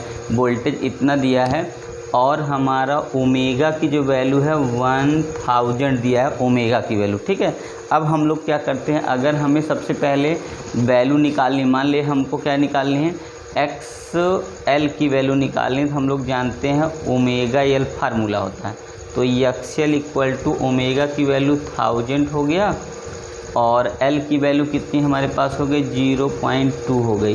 तो अगर हम XL निकालें तो हमारी वैल्यू कितनी आ गई, 2000 हो गई मान लीजिए, और 2000 में हम निकालेंगे तो ये हमारा 200 ओम हो गया हमारा क्या, XL की वैल्यू। अब हमें करंट निकालना है किस में, तो कौन सी सर्किट के लिए, इंडक्टिव सर्किट IL निकालना है। तो V/, कितना हो जाएगा हमारा, V0 लेना है, और वैल्यू किससे डिवाइड करेंगे, तो हम लोग XL से डिवाइड कर देंगे। तो IL = 70.7 में 200 से डिवाइड कर देंगे। तो आई एल की जो वैल्यू होगी, डिवाइड करेंगे अगर हम 2 से पहले डिवाइड करेंगे तो 30, देखिए 35 हो जाएगा पॉइंट, क्योंकि यहाँ 2 डिवाइड 35, अब कितना 7 है ना, तो यहाँ पर भी कितना आएगा 35 ही आएगा। उसके बाद यहाँ पे 100 बचा हुआ है, देखिए आपका, तो आई एल की जो वैल्यू है 100 से डिवाइड करेंगे 0.3535 एम्पियर, इतना करंट हमारा इंडक्टिव सर्किट से मिलेगा। क्या है, इंडक्टिव सर्किट इतना करंट मिल जाएगा। अब देखिएगा, अब हम लोग क्या करते हैं, सेम कैपेसिटिव सर्किट का निकालना है, तो I की value direct I capacity is equal to, अब यहाँ लिखते हैं V0 अपान 1/ओमेगा क्या होता है, C होता है, तो IC के लिए कितना होगा, ओमेगा C V0 हो जाएगा। IC is equal to omega की वैल्यू जो हमारी होती है वो कितनी है 1000, C की वैल्यू आपकी मैंने निकाल रखी है 5 × 10⁻⁻6 और B की है कितनी 70.7 है। तो आप अगर इसको अब सॉल्व करेंगे तो देखिएगा ये 3 0 है, इससे कट जाएगा, तो हमारे पास बचा कितना 70 से हम 70.5 का मल्टीप्लाई कर दे रहे, 5 से 35 हो गया यहाँ पे और 3 कैरी आ गया, तो यहाँ पे हो जाएगा 3 और 35, यही यहाँ पर भी आएगा, यहाँ 353.5 एक यहाँ डिजिट था और 10 की पावर कितना हो गया -3 हो गया। ठीक है, कितना हो गया, और एक और डेसिमल लगा देंगे अगर हम, तो यहाँ पे कितना होगा, तो ये यहाँ 0.3535 सेम करंट मिल रहा है, देख रहे हैं हम किस में, तो इंडक्टिव सर्किट हो चाहे कैपेसिटिव सर्किट हो, करंट की वैल्यू सेम एम्पियर आ रही, मतलब सेम आ रही। देखिए यहाँ पर भी हमने देखा 0.3535 एम्पियर, यहाँ पर भी हमने सॉल्व किया तो 0.3535 एम्पियर है। यही बताना था कि हम लोग का जो सर्किट ये 2016 में आया हुआ, बताना था कितना जो है अगर कैपेसिटी और कौन सी सर्किट ले ले, हमारा कैपेसिटिव सर्किट ले ले, इंडक्टिव सर्किट लेंगे, और 1 बाय 1 वैल्यू दिया है कि क्या बताना है कि करंट कितना दोनों केस में, क्या करंट, इसका डिस्कशन करना है। तो दोनों केस में हमने सॉल्व किया तो हमारा करंट क्या आ गया, सेम आ गया। तो आप लोग देख के स्क्रीनशॉट ले लीजिए, ठीक है ना, आप लोग देख के स्क्रीनशॉट ले लीजिए। आपने ले लिया। अगर आपने एक चीज़ और देखा होगा, यहाँ पूछा है ना, क्या पूछा है यहाँ लास्ट में, obtain the expression for current in each, expression लिखना है। तो अगर हम करंट का एक्सप्रेशन लिखे आई एल इक्वल टू, अगर हमको लिखना हुआ तो कितना लिखेंगे 0.3535 और यहाँ लिखेंगे साइन, और यहाँ से थोड़ा सा हम और जगह लेते बल्कि नीचे, आई एल इक्वल टू 0.3535 और लिखेंगे साइन यहाँ, और लिखेंगे ओमेगा टी, मतलब यहाँ हमको लिखना है 100,000 टी और -π/2। ये हो गया हमारा किसके लिए, तो ये इंडक्टिव सर्किट के लिए होता है ये एक्सप्रेशन, ठीक है, क्योंकि ये लिखने का अलग से नंबर होगा। और अगर यही कैपेसिटिव सर्किट के लिखना है तो 0.3535 और यहाँ पे होगा कितना साइन, और यहाँ लिखना है 1000 टी और +π/2, मतलब जो करंट होगा वो किसमें, इंडक्टिव सर्किट में वोल्टेज से 90 डिग्री लीड क्या करती है, लैग करती है, क्या करती है, लैग करती है, लैग करती है, ठीक है। और इसमें क्या करती है, लीड करती है, इसमें क्या करती है, लीड करती है। तो कैपेसिटिव सर्किट में करंट जो है वोल्टेज से 90 डिग्री लीड कर जाती है, और इंडक्टिव सर्किट में करंट जो है 90 डिग्री से क्या होती है, लैग हो जाती है। तो ये फाइनल हमारा आंसर लास्ट में आया है, तो आप लोग स्क्रीनशॉट अब ले लीजिए, ठीक है ना। तो क्योंकि लास्ट में एक्सप्रेशन के टर्म में लिखना था कि इसका क्या एक्सप्रेशन होगा, तो एक्सप्रेशन ऐसे आपको दिखाना होगा, ठीक है ना। चलिए आइए हम लोग नेक्स्ट वीडियो लेते हैं। तो आइए हम लोग नेक्स्ट क्वेश्चन अब नेक्स्ट चैप्टर से स्टार्ट किए हैं, क्योंकि उसमें से हम लोग जो है बहुत सारे क्वेश्चन लगा लिए थे, तो फिर एक बार लगाएंगे। तो चलिए हम लोग नेक्स्ट क्वेश्चन लिखते। देखिए क्वेश्चन क्या है, क्वेश्चन मैट्रिक्स का है, CBSE बोर्ड NCERT मैथमेटिक्स का है, 2000 कब का है, 11 में आया हुआ है, 2011 में आया हुआ क्वेश्चन, ठीक है। Find the value of x, y and z, किसकी वैल्यू निकालनी है, एक्स वाई जेड की फाइंड करनी है वैल्यू, और हमारा क्या है मैट्रिक्स का क्वेश्चन है। तो मैट्रिक्स का क्वेश्चन चलिए हम लोग लगाते हैं।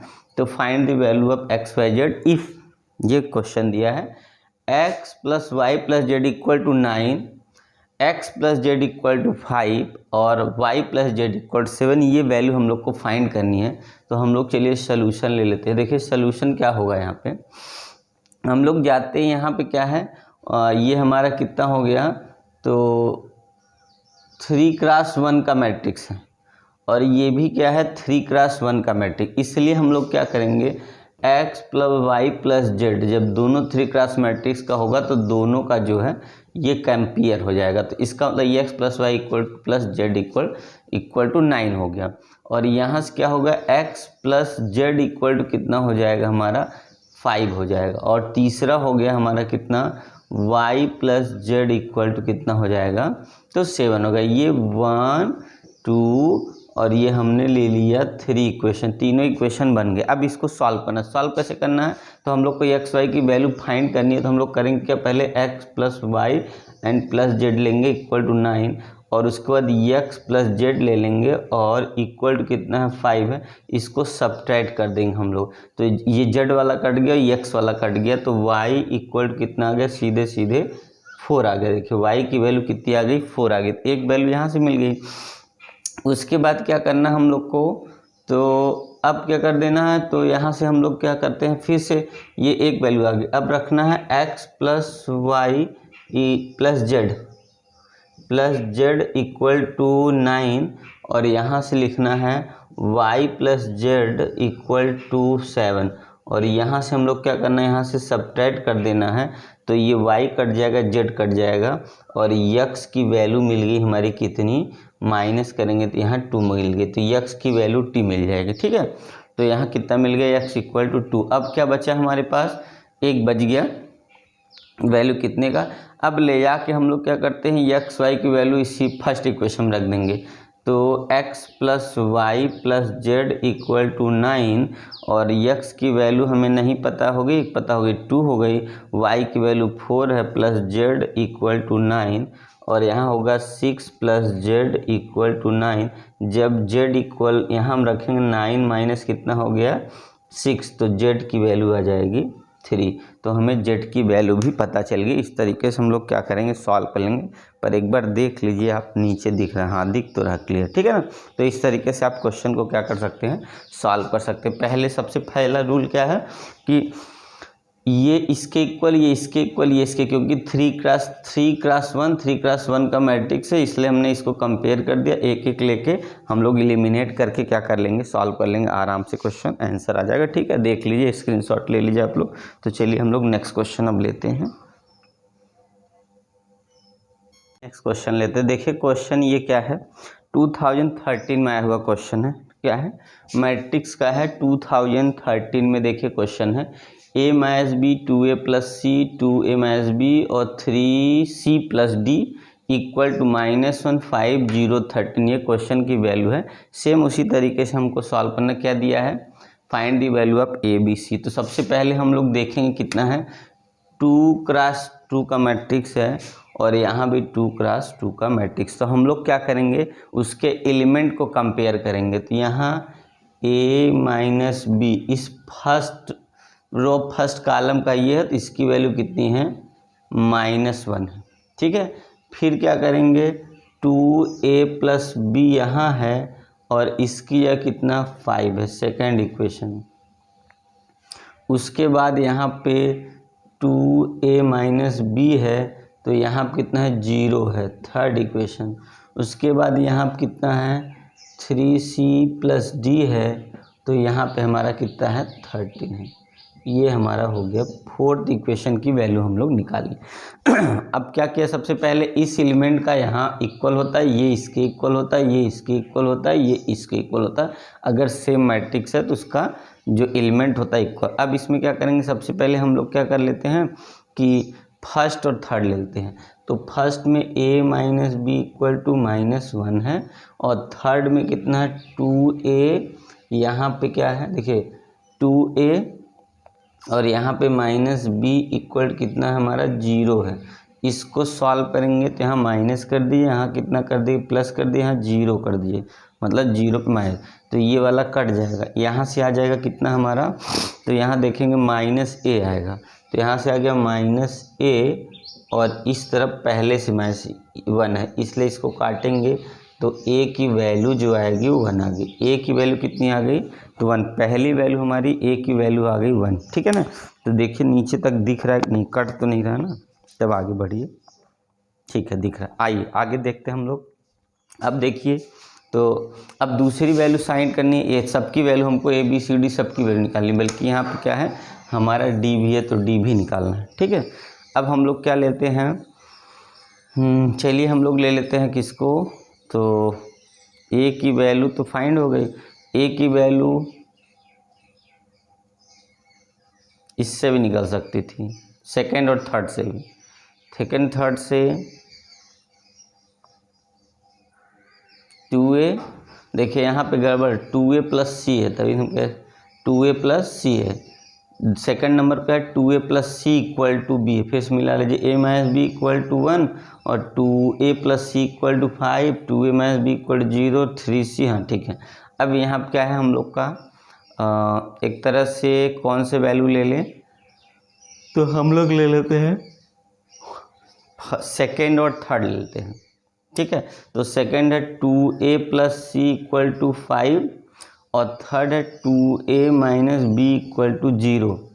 यहाँ से क्या होगा, माइनस हो जाएगा प्लस हो जाएगा, और यहाँ माइनस, ये a वाला कैंसिल हो गया। अब क्या बचा हमारे पास, c प्लस बी, सेकेंड और third c plus B equal कितना हो गया हमारे पास, अच्छा यहाँ से हम लोग c plus B equal to यहाँ से कितना आ गया 5, कोई बात नहीं।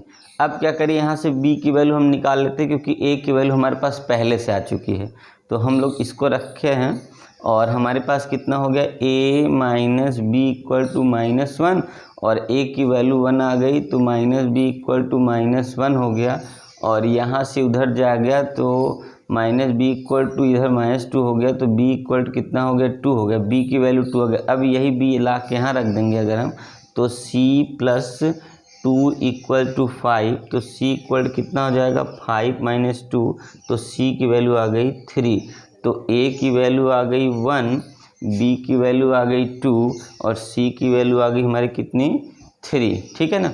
अब उसके बाद हमको क्या है d निकालना, तो d हम लोग डायरेक्ट वाले में रख लेते हैं। देखिए तो आप लोग देखिए दिख रहा है कि नहीं, तब आगे बढ़ते हैं, ठीक है देखिएगा।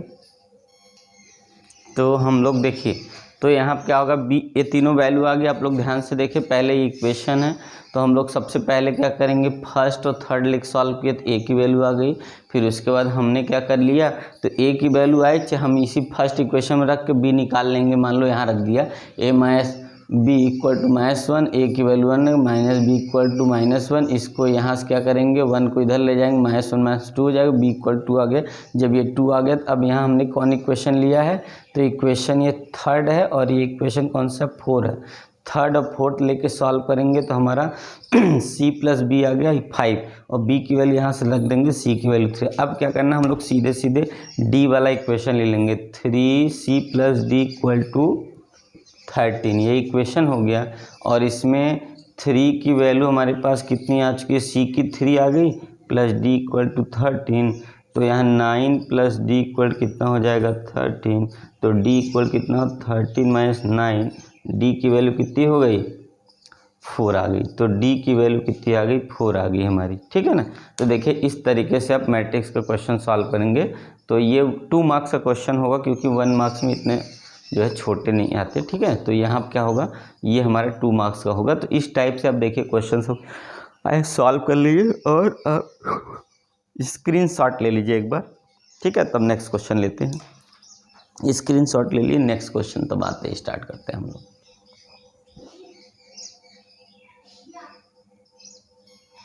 तो आइए हम लोग देखते हैं कैसे इंड्यूस किएगा काम जो है वैल्यू का क्या है। When आप EM इसकी वैल्यू आती कहाँ से, ये हम लोग सॉल्व करते हैं कि इंड्यूस ईएमएफ की वैल्यू कहाँ से हम लोग सॉल्व करके लाते हैं, मतलब इंड्यूस ईएमएफ होता क्या है, कैसे आता है। तो ध्यान से आप देखिएगा, आप समझिएगा। सबसे पहले हम जानते हैं फ्लक्स इक्वल टू क्या होता है, बी कॉस थीटा। क्या होता है, आप ध्यान समझिएगा, फ्लक्स इक्वल होता है बी कॉस थीटा, और या cos थीटा इक्वल फ्लक्स का मतलब बी cos थीटा होता है। तो थीटा इक्वल टू आप ऐसे ओमेगा इक्वल टू हम जानते हैं थीटा पर टी होता है। तो थीटा इक्वल कितना हो जाएगा, ओमेगा टी हो जाएगा। जब यहाँ पे हम लोग रखेंगे आई इक्वल टू बी ए और cos, और यहाँ से रखेंगे कितना है, ओमेगा टी। ठीक है, अगर हम नंबर ऑफ टर्न करके फाइंड करेंगे तो एन बी ए आ गया और cos हमारा आ गया ओमेगा। देखिए सबसे पहले flux equal to B cos theta होता है, flux equal to B cos theta का ओमेगा इक्वल टू थीटा। तो ओमेगा की वैल्यू हमको लानी थीटा, थीटा इक्वल टू कितना ओमेगा टी, ओमेगा टी आ गया और एन से मल्टीप्लाई करके किसी नंबर ऑफ फ्लक्स रख दूसरे नंबर एन तक लेना आई बाई डी टी एन। तो यहाँ एन बाहर करके इसको हम लोग क्या करेंगे, इसको हम लोग क्या करेंगे तो डिफरेंशिएट करेंगे। वो आ जाएगा साइन ओमेगा टी और एक ओमेगा के माइनस के साथ। देखिए यही हमारा ई की वैल्यू इक्वल कितना हो गया, N D I by T T equal to minus N, ये हो गया omega D A sine omega T, और इसको हम लोग मानते हैं आई नॉट या ई नॉट मानते हैं, ई नॉट साइन ओमेगा टी का फार्मूला बन गया। इसी को ई बोलते हैं, E equal E not sign omega T. तो ई नॉट की जो वैल्यू आती है माइनस हम लोग ऐसे कर सकते हैं एन डी ए ओमेगा, ये हमारे क्या है टी की वैल्यू होगी, ई नॉट की क्या है टी की वैल्यू। ठीक है, ये टी की वैल्यू इस तरीके से हम क्या करते हैं सॉल्व करते हैं कि EM का आंसर और EM की वजह से आप सॉल्व करेंगे तो आपका आ जाएगा फायदा। हम चलिए नेक्स्ट बुक लेते हैं।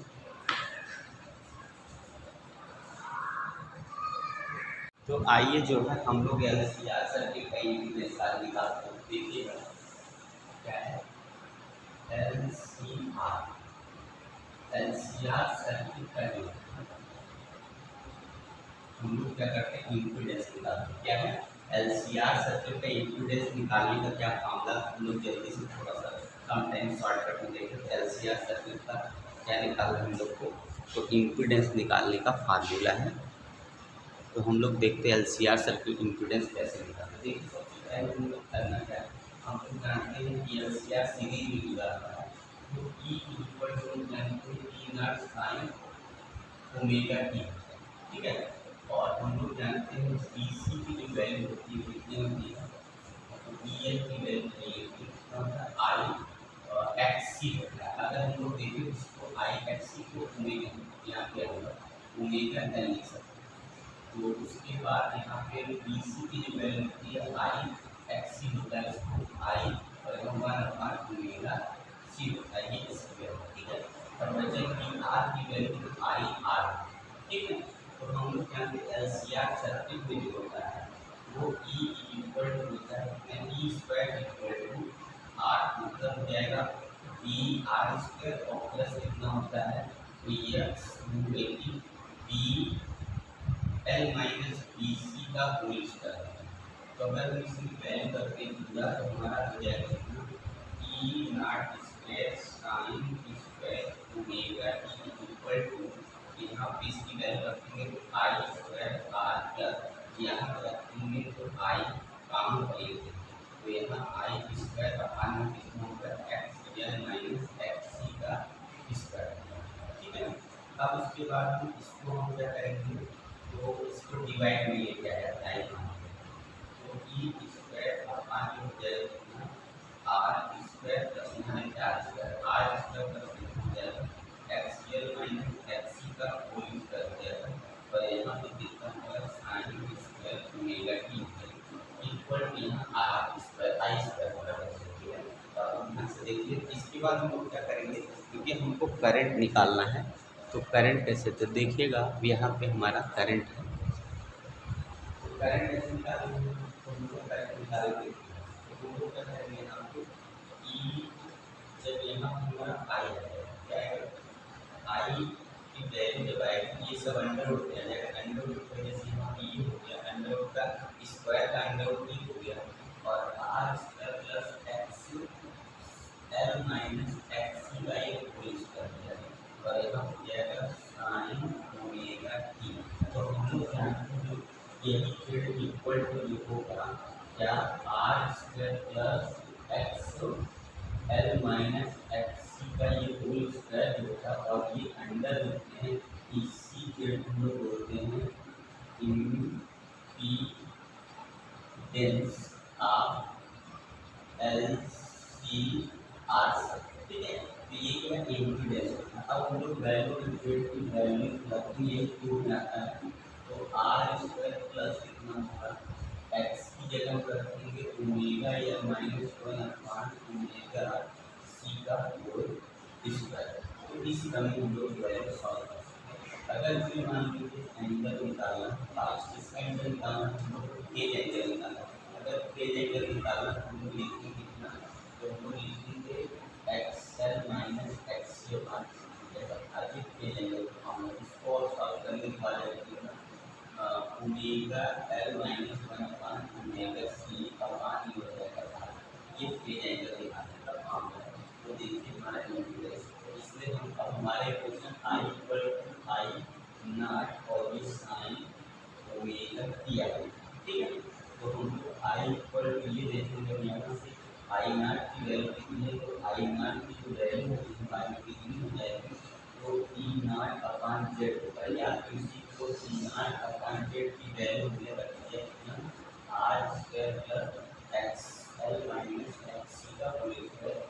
ये हमारी करके आर की वैल्यू ये आपने देखा।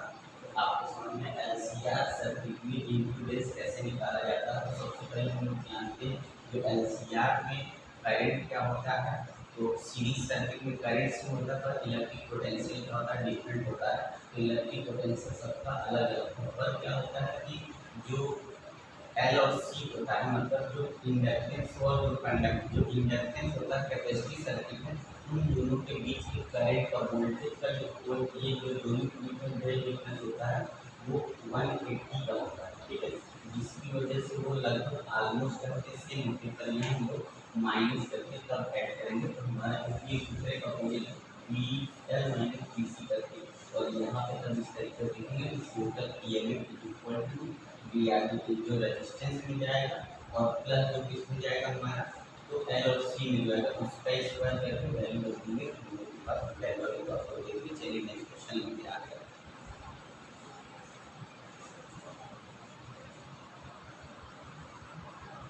आइए जो है हम लोग तो आइए हम लोग क्या करते हैं तो देखिए क्या है म्यूचुअल इंडक्टेंस। क्या है म्यूचुअल इंडक्टेंस। तो म्यूचुअल इंडक्टेंस का जो देखिएगा ध्यान से म्यूचुअल इंडक्टेंस की जो सर्किट होती है म्यूचुअल इंडक्टेंस की कैसे म्यूचुअल इंडक्टेंस सर्किट बनाई जाती है। म्यूचुअल इंडक्टेंस की सर्किट ये होती है दो सर्किट पास करते हैं। ठीक है, क्या था प्राइमरी एंड सेकेंडरी और उसी का सेम यहाँ पर भी दिखा है primary and secondary.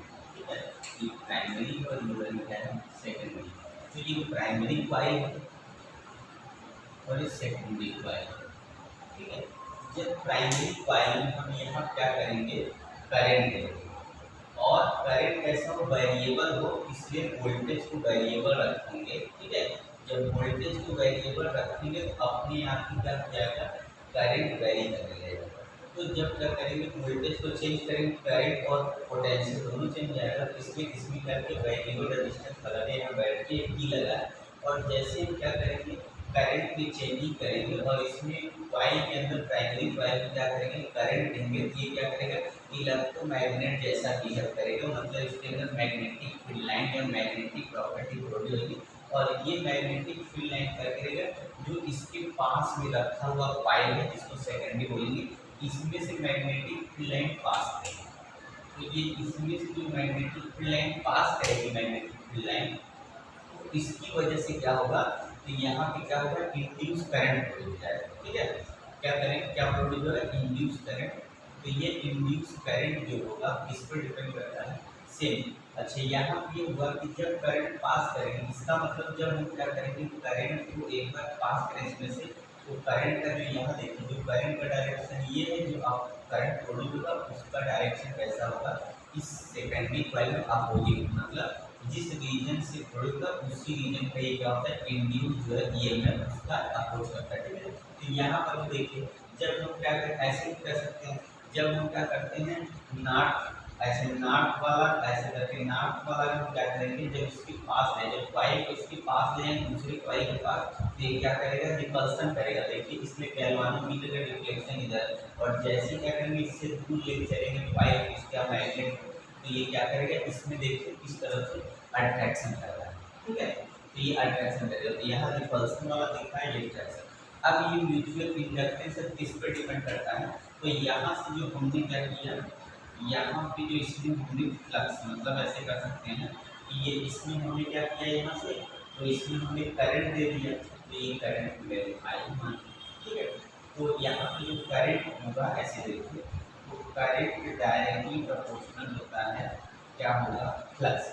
Current directly proportional होता है इसके फ्लक्स के, नंबर ऑफ फ्लक्स जो पास करेगा, जो नंबर ऑफ फ्लक्स क्या करेगा, इसके अंदर से पास करेगा, इस वाले के अंदर से, ठीक है।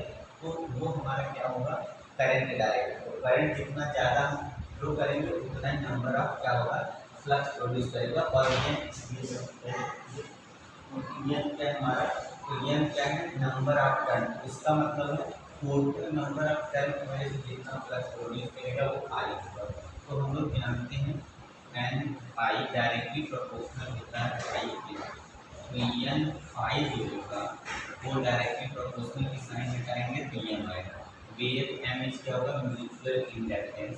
तो एम इक्वल टू अगर हमको लिखना होगा तो हम लिखेंगे एन आई अपॉन आई, ठीक है। या कैसे कर सकते हैं, कितना होगा आई, तो यहाँ एम आएगा। तो अगर हमको वैल्यू लिखनी है इसकी एम की, तो एम आई बाई आई, ठीक है। अब हम लोग बाई की डेफिनेशन जानते हैं, E equal to minus N E I में कितना होता है डी। ये क्या हम लोग जानते हैं, बाय डेफिनेशन ऑफ इलेक्ट्रोमोटिव या इलेक्ट्रोमोटिव इंडक्शन जो होता है, इलेक्ट्रोमोटिव इंडक्शन जो होता है ईएमएफ होता है equal to minus N D I by D, ठीक है। तो यहाँ से हम लोग वैल्यू रख देंगे, N I by D T का यहाँ कितना होगा डी बाई, यहाँ क्या होगा, तो यहाँ हमारा एन हो गया, और यहाँ से वैल्यू हो जाएगी यहाँ से इसकी जब मल्टीप्लाई करेंगे तो एम आई हो जाएगा, और यहाँ हो गया डी टी। इसको हम सॉल्व करेंगे तो हमारा एम बाहर आ जाएगा डी आई बाई, ये हमारा डी। तो यहाँ से ये हमारे ई इक्वल टू देखिएगा, ये इंड्यूस ईएमएफ का formula E equal to minus N D I by D T. इसका मतलब है जब फैराडे लॉ से लिखा है, बाय फैराडे लॉ क्या होगा, इंड्यूस ईएमएफ इक्वल होता है rate of change of flux close with है link, close with link coil में number of N is number of turn. यहाँ क्या है, ई हमारा नंबर ऑफ टर्न है, और नंबर ऑफ टर्न से अगर हम क्या करेंगे, फ्लक्स में चेंज ही करेंगे तो हमें इंड्यूस ईएमएफ का ज़्यादा प्रोड्यूस होता है, और उसका डायरेक्शन हमेशा इनिशियल वाले से कौन होता है, अपोजिट होता है, इसलिए माइनस हो गया। तो N D by D T, और हम लोग जानते हैं एन डी हाई की वैल्यू है, यहाँ से निकलते एन हाई, और यहाँ पे रखेंगे क्या चीज़, अगर यहाँ पे रखेंगे एन फाई की वैल्यू रखते इसके अंदर डी को बाहर निकल एम आई हो जाए, तो एम कांस्टेंट बाहर M D I by D T, ये फॉर्मूला बनता है। तो इसका मतलब अगर एम का हमको निकालना है, एम इक्वल टू कितना जाएगा, तो ई अपान जाएगा कितना, D I by D T हो जाएगा, ठीक है। कितना हो जाएगा, M equal to E upon D I by D T. अगर यूनिट देखा जाए तो उनका वोल्ट, ठीक है, वोल्ट का यहाँ करंट, ठीक है, वोल्ट पर एम्पियर, और यहाँ कितना होगा, सेकंड, यही यूनिट वोल्ट पर एम्पियर सेकंड, ये इसकी यूनिट है इसकी, तो ये हमारी हो गई एमपीयू, यानी वोल्ट एम्पियर पर सेकंड, इसी को बोलते हैं हेनरी, होता है हेनरी बोलते, क्या होते हैं हेनरी, ये हमारा एम का होता है हेनरी होता है। तो एम की यूनिट क्या होती है, हेनरी, या तो बोलेंगे वोल्ट पर एम्पियर सेकंड, वोल्ट पर एम्पियर सेकंड कैसे भी लिख सकते हैं, कितना लिख सकते हैं, वोल्ट एम्पियर सेकंड, ठीक है, या तो इसको बोलेंगे हेनरी, ठीक है, आया समझ। तो चलिए जो है अगर हम लोग यही चीज सेल्फ इंडक्टेंस में अगर करते हैं, देखिए अगर इसको हमें सेल्फ इंडक्टेंस में पढ़ना है, सेम कॉइल है ना, ये तो म्यूचुअल में हो गया, अगर सेल्फ इंडक्टेंस तो सेम होगा, सेल्फ इंडक्टेंस में भी होगा M I directly proportional to I, M I equal to L I, तो एल इक्वल टू हो जाएगा एम आई बाई आई, ऐसे ठीक है। अब यही फॉर्मूला अगर हम ई इक्वल टू रखेंगे, देखिएगा कितना रखेंगे, इलेक्ट्रोमोटिव फोर्स का फॉर्मूला जो होता है ये भी तो फॉर्मूला का लिखा है N E I by D T, तो ई इक्वल टू हम रखते हैं तो माइनस एन की जगह ये लिखेंगे कितना हो जाएगा डी एल आई और डी टी हो जाएगा, ठीक है। तो एल को बाहर निकालेंगे तो माइनस हो जाएगा एल और D I by D T हो जाएगा, फॉर्मूला को चीज इसका मतलब जो एल की वैल्यू हमको यहाँ निकालनी है तो minus E upon D I by same स्थिति में क्या होती है, स्पीड क्या होती है, देखिए सेम तो सेम यहाँ पर कितना हो गया, यहाँ पर भी सेम मामला है, बट ये क्या है म्यूचुअल इंडक्टेंस और ये क्या है सेल्फ इंडक्टेंस, इसको म्यूचुअल बोलते हैं, इसको सेल्फ बोलते हैं, सेम चीज़ सेम डिफिनेशन है। और ये क्या है फिगर में देखिए सेम है, इसमें क्या होता है इलेक्ट्रोमोटिव फोर्स, इसका मतलब इलेक्ट्रोमैग्नेट क्या करते हैं, इसमें क्या इलेक्ट्रोमैग्नेट प्रोड्यूस करता है जिसकी मैग्नेटिक फील्ड सेकेंडरी कॉइल से पास करती है, और ये क्या करता है इंड्यूस ईएमएफ प्रोड्यूस कर देता है। तो ये पहले हम लोग इस पर डिपेंड किया तो ये है डायरेक्टली प्रोपोर्शनल में करंट, जो करंट इसमें देंगे उसकी प्रोपोर्शनल में होता है, तो प्रोपोर्शनलिटी हटा देंगे तो ये क्या हो जाएगा एम आ जाएगा, जिसको बोलते हैं म्यूचुअल इंडक्टेंस। इसमें यही होगा हमारा कि N phi directly proportional to by N phi equal L I, P L equal N phi I, और दोनों का सेम फॉर्मूला है, आप लोग आगे बढ़ते हैं।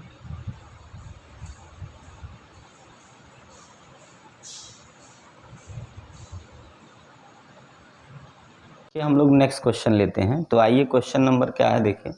तो क्वेश्चन हमारा है, ध्यान से अगर आप देखेंगे मैट्रिक्स का ये, if the matrix A equal to 1 2 3 then write A transpose A लिखना है, क्या मैट्रिक्स ए और उसका transpose where A is transpose of the matrix A का क्या है ट्रांसपोज है। सबसे पहले क्या दिया है कि मैट्रिक्स ए की वैल्यू 1 2 3 है और इसका ऐसे लिखना है, मतलब मल्टीप्लाई करके। तो हम लोग जानते हैं सॉल्यूशन अगर लेते हैं देखिए तो आपको करना क्या है, ए की वैल्यू हमारी होती है कितनी 1 2 3, कॉमा नहीं लगाना। तो ए ट्रांसपोज की जो वैल्यू होगी, ये रो है, फर्स्ट रो है तो फर्स्ट कॉलम में आ जाता है, फर्स्ट रो को किस में कन्वर्ट कर दिए, फर्स्ट कॉलम में।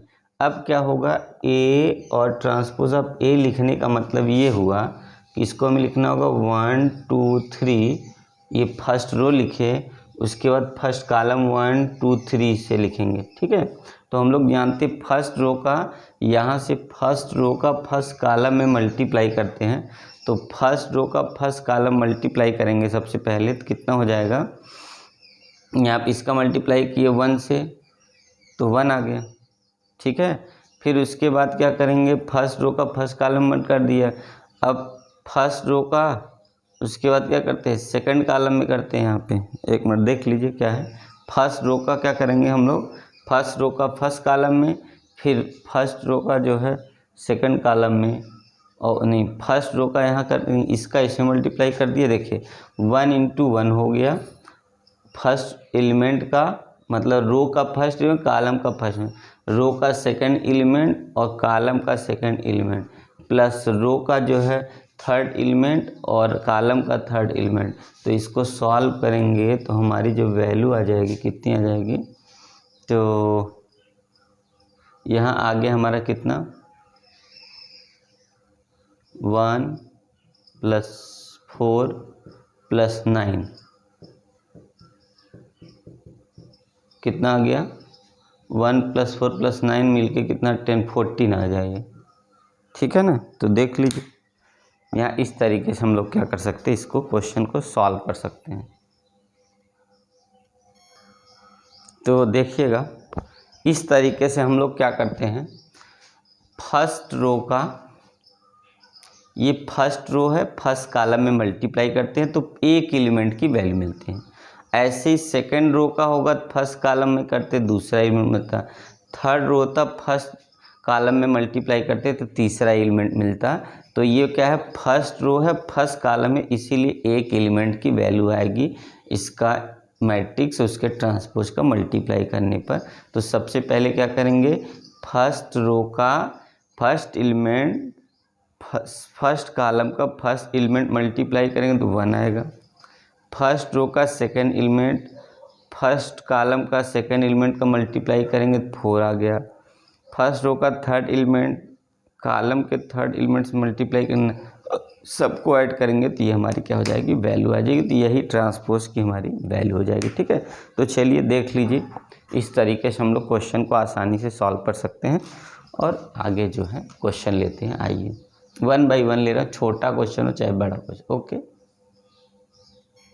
तो देखिएगा हमारा क्वेश्चन, नेक्स्ट क्वेश्चन क्या है, तो नेक्स्ट क्वेश्चन है हमारा क्या, ये दिया है कि सीबीएसई बोर्ड 2008 का क्वेश्चन है, मतलब 8 में आया हुआ, find the value of X and Y if X and Y की वैल्यू फाइंड करनी है जब मैट्रिक्स की value 2 1 3 0 X plus Y 0 1 2 equal to 5 6 1 8 है। इस तरीके से अगर दिया हो, अभी हमने देखा एक जो है मैट्रिक्स दिया इक्वल टू दूसरा दिया था, एलिमेंट को कंपेयर करें, अब यहाँ पे बीच में प्लस साइन दे रखा है। तो सबसे पहले हम लोग इसको कैसे सॉल्व करेंगे, तो 2 का हम लोग कर देंगे मल्टीप्लाई। जब 2 का इसमें मल्टीप्लाई करेंगे तो यहाँ हो जाएगा 2 और इसका यहाँ मल्टीप्लाई करेंगे 6 होगा, यहाँ करेंगे 0, यहाँ करेंगे तो 2x आ जाएगा, फिर प्लस करेंगे, यहाँ पे हमने क्या लिख दिया प्लस, और दूसरा वाला मैट्रिक्स y 0 1 2 लिख दिया, फिर इक्वल टू अगली मैट्रिक्स जो है वैसे ही लिख देंगे। ठीक है, अब नेक्स्ट लाइन में क्या करेंगे, इसको एलिमेंट को ऐड करते हैं। अगर प्लस साइन होता है, सेम हो, अगर मैट्रिक्स सेम हो, सब 2 का मैट्रिक्स है यहाँ से यहाँ तक, तो हमने क्या ऐड कर देना है। तो ऐड करेंगे कितना, 2 में y, तो 2 प्लस y 6 और 0 हो जाएगा 6, 2 और 1 और 0 1 आ गया, और इसको ऐड करेंगे तो 2x प्लस 2 हो जाएगा। ठीक है, कैसे, तो 2 और y ऐड करेंगे, फर्स्ट एलिमेंट के साथ ऐड करेंगे, सेकंड वाला सेकंड के साथ ऐड कर देंगे, और 0 जो है थर्ड वाला थर्ड के साथ, और यहाँ पे 2x का 2 के साथ ऐड कर दिए तो ये वैल्यू आ गया। और इक्वल टू हमारा जो ये मैट्रिक्स है 5 और उसके बाद 6 1 8 वैसे रहने दें। अब इसका इक्वेशन हम लोग बना सकते हैं। कैसे इक्वेशन बनेगा, अब फर्स्ट के इक्वल लिखेंगे, 2y इक्वल टू कितना हो गया 5, देखिए 2y इक्वल टू 5, तो y इक्वल टू कितना हो गया 5 माइनस 2, y की वैल्यू कितनी आ गई हमारी 3 आ गई। ठीक है, और y वाली आ गई। अब x वाला डायरेक्ट ले लीजिए, यहाँ वाला एलिमेंट सीधे, और सब कुछ नहीं लेना। तो यहाँ पर अगर हम लेंगे तो हमारा 2x प्लस 2 इक्वल टू यहाँ कितना है 8 है, तो 2x इक्वल टू कितना हो जाएगा 8 माइनस 2 होगा, तो 2x इक्वल कितना हो गया 6, तो x इक्वल टू 6/2 काटेंगे तो x की वैल्यू कितनी आ गई 3। तो दूसरा हमारा वैल्यू ये आ गया कितना x इक्वल, तो इसका मतलब y इक्वल 3 x इक्वल 3। इस तरीके से हम x y की वैल्यू फाइंड कर लेंगे। सबसे पहले ऐड करेंगे, अगर 2x2 का मैट्रिक्स है तो उसके हर एलिमेंट क्या हो जाएंगे, आपस में ऐड हो जाएंगे। सबसे पहले मल्टीप्लाई करेंगे, जब 2 का मल्टीप्लाई करेंगे सभी एलिमेंट में मल्टीप्लाई होगा, उसके बाद इसको ऐड करके तब इक्वल करके हम लोग एलिमेंट इक्वल करके तब सॉल्व कर लेंगे तो वैल्यू हमारी आ जाएगी। ठीक है, तो देख लीजिए आप आराम से।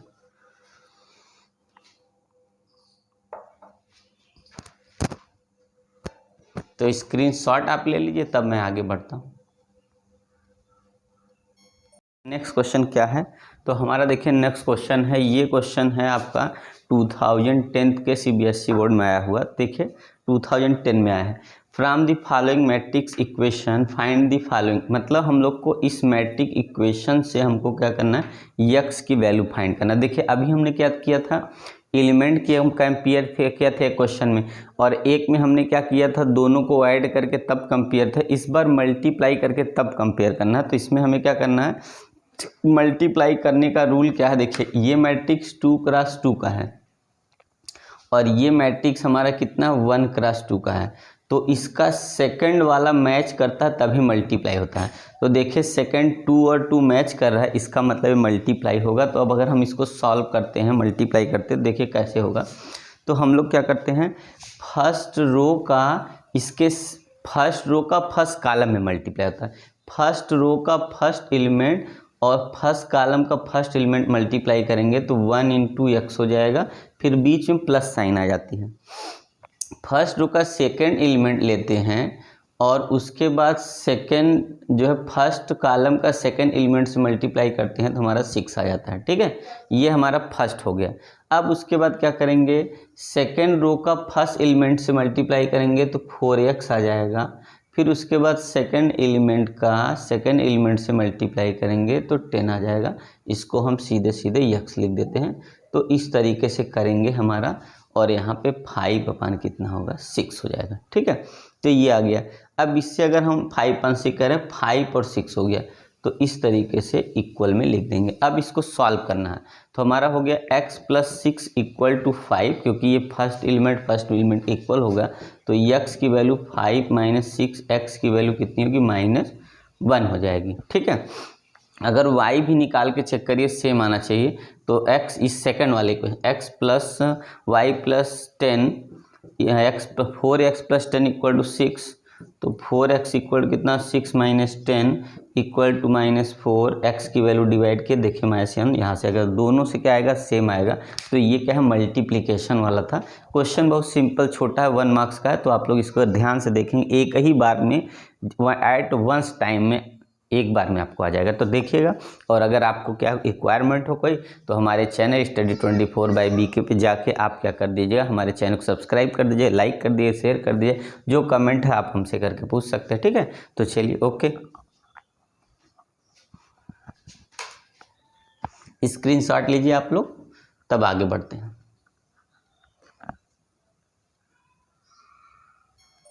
देखिएगा नेक्स्ट क्वेश्चन हमारा क्या है। तो नेक्स्ट क्वेश्चन आप ध्यान से देखेंगे तो आपका क्वेश्चन हर टाइप का क्वेश्चन मिल रहा है। इस बार किस टाइप का है, तो ट्रांसपोज को हमें क्या करना, सब्ट्रैक्ट करके सॉल्व करके आंसर लाना। क्या दिया है, 2012 में आया हुआ क्वेश्चन है ये पेपर में। If A transpose equal to 3 4 -1 2 0 1 और बी की वैल्यू बिना ट्रांसपोज के -1 2 1 1 2 3। इसका मतलब ये है कि हमें क्या करना है, इसको ये दिखाना है कि ट्रांसपोज आपको आता है कि नहीं। ट्रांसपोज का मतलब क्या है, तो सबसे पहले मैं आपको लिख दूं, A transpose - B transpose equal to, ध्यान से अगर आप देखेंगे तो 3 4 -1 2 0 1। ये तो पहले आप क्या करेंगे, ए की वैल्यू लिख दी, फिर यहाँ माइनस लगाते ही ये रो जो पहला रो है कॉलम में आएगा -2 2 1, मतलब ये जो पहली रो है वो पहला कॉलम बन जाएगा। सेकंड रो जो है 1 2 3 ये सेकंड कॉलम बन जाएगा। यही ट्रांसपोज का रूल है। इसका मतलब है मैंने इसका अगर ट्रांसपोज करना है, बी का ट्रांसपोज करेंगे तो आएगा कितना, पहली रो है तो पहला फर्स्ट रो किस में कन्वर्ट हो जाएगा, फर्स्ट कॉलम में, और सेकंड रो सेकंड कॉलम में। इस तरीके से होगा तो इसका ट्रांसपोज हो जाएगा। अब इसको हम लोग क्या कर लेते हैं, चलिए यहीं पे सब्ट्रैक्ट करते हैं जल्दी जल्दी। देखिए ए में से बी सब्ट्रैक्ट करना, तो ये क्या होगा, अगर अंदर माइनस हम मल्टीप्लाई कर दे, देखिए यहाँ प्लस हो जाएगा, यहाँ माइनस हो जाएगा, माइनस हो जाएगा, यहाँ प्लस करके यहाँ माइनस हो जाएगा, यहाँ माइनस, यहाँ माइनस। अब यहाँ क्या हो गया, 3 एक 4 हो गया। देखिए इसको लिखते हैं, 3 और एक 4 हो गया। यहाँ 4 में से 1 सब्ट्रैक्ट हो गया, 3 हो गया। यहाँ -1 -3 हो जाएगा, और यहाँ पे 2 2 कितना हो गया, 0 हो गया। यहाँ 1 है तो -1 होगा ही, तो यहाँ 1 और -2, ये हमारा क्या हो गया, आंसर आ गया कितना। तो सबसे पहले हमारा यहाँ माइनस लिखा था यहाँ पे, और माइनस के लिए हमने अंदर मल्टीप्लाई कर दिया इसमें, तो यहाँ एक ही जगह माइनस, इसलिए सब जहाँ माइनस वहाँ प्लस और सब माइनस हो जाएगा। तो यहाँ पे प्लस है, प्लस 4 हो गया, 4 और ये कितना होगा, सब्ट्रैक्ट हुआ, यहाँ -1 यहाँ -3 हो गया। यहाँ 2 है, यहाँ -2 कट के 0 हो गया, 0 हो गया यहाँ पे, और यहाँ पे कितना 0 है, यहाँ -1 और 1 1 और यहाँ -3 तो -2। ये हमारा क्या हो जाएगा, ए ट्रांसपोज - बी ट्रांसपोज की वैल्यू। तो आप लोग देख लिए, क्वेश्चन बहुत इजी है, कोई दिक्कत नहीं, सिंपल है, 1 मार्क्स का क्वेश्चन है। तो आप लोग इसको देख लिए, तब हम धीरे धीरे करके अभी नेक्स्ट सीरीज में आगे हम लॉन्गर क्वेश्चन की तरफ चलेंगे। तो आप लोग स्क्रीनशॉट ले लिए, देखिए बहुत सिंपल सा क्वेश्चन है, इसलिए मैं जगह कम पड़ जाती तो इसलिए मुझे इरेज करना पड़ता है, इसलिए मैं एक एक करके क्वेश्चन करा दे रहा हूँ कि आपको समझ में आए। ओके चलिए नेक्स्ट क्वेश्चन है, आप स्क्रीनशॉट ले लीजिए।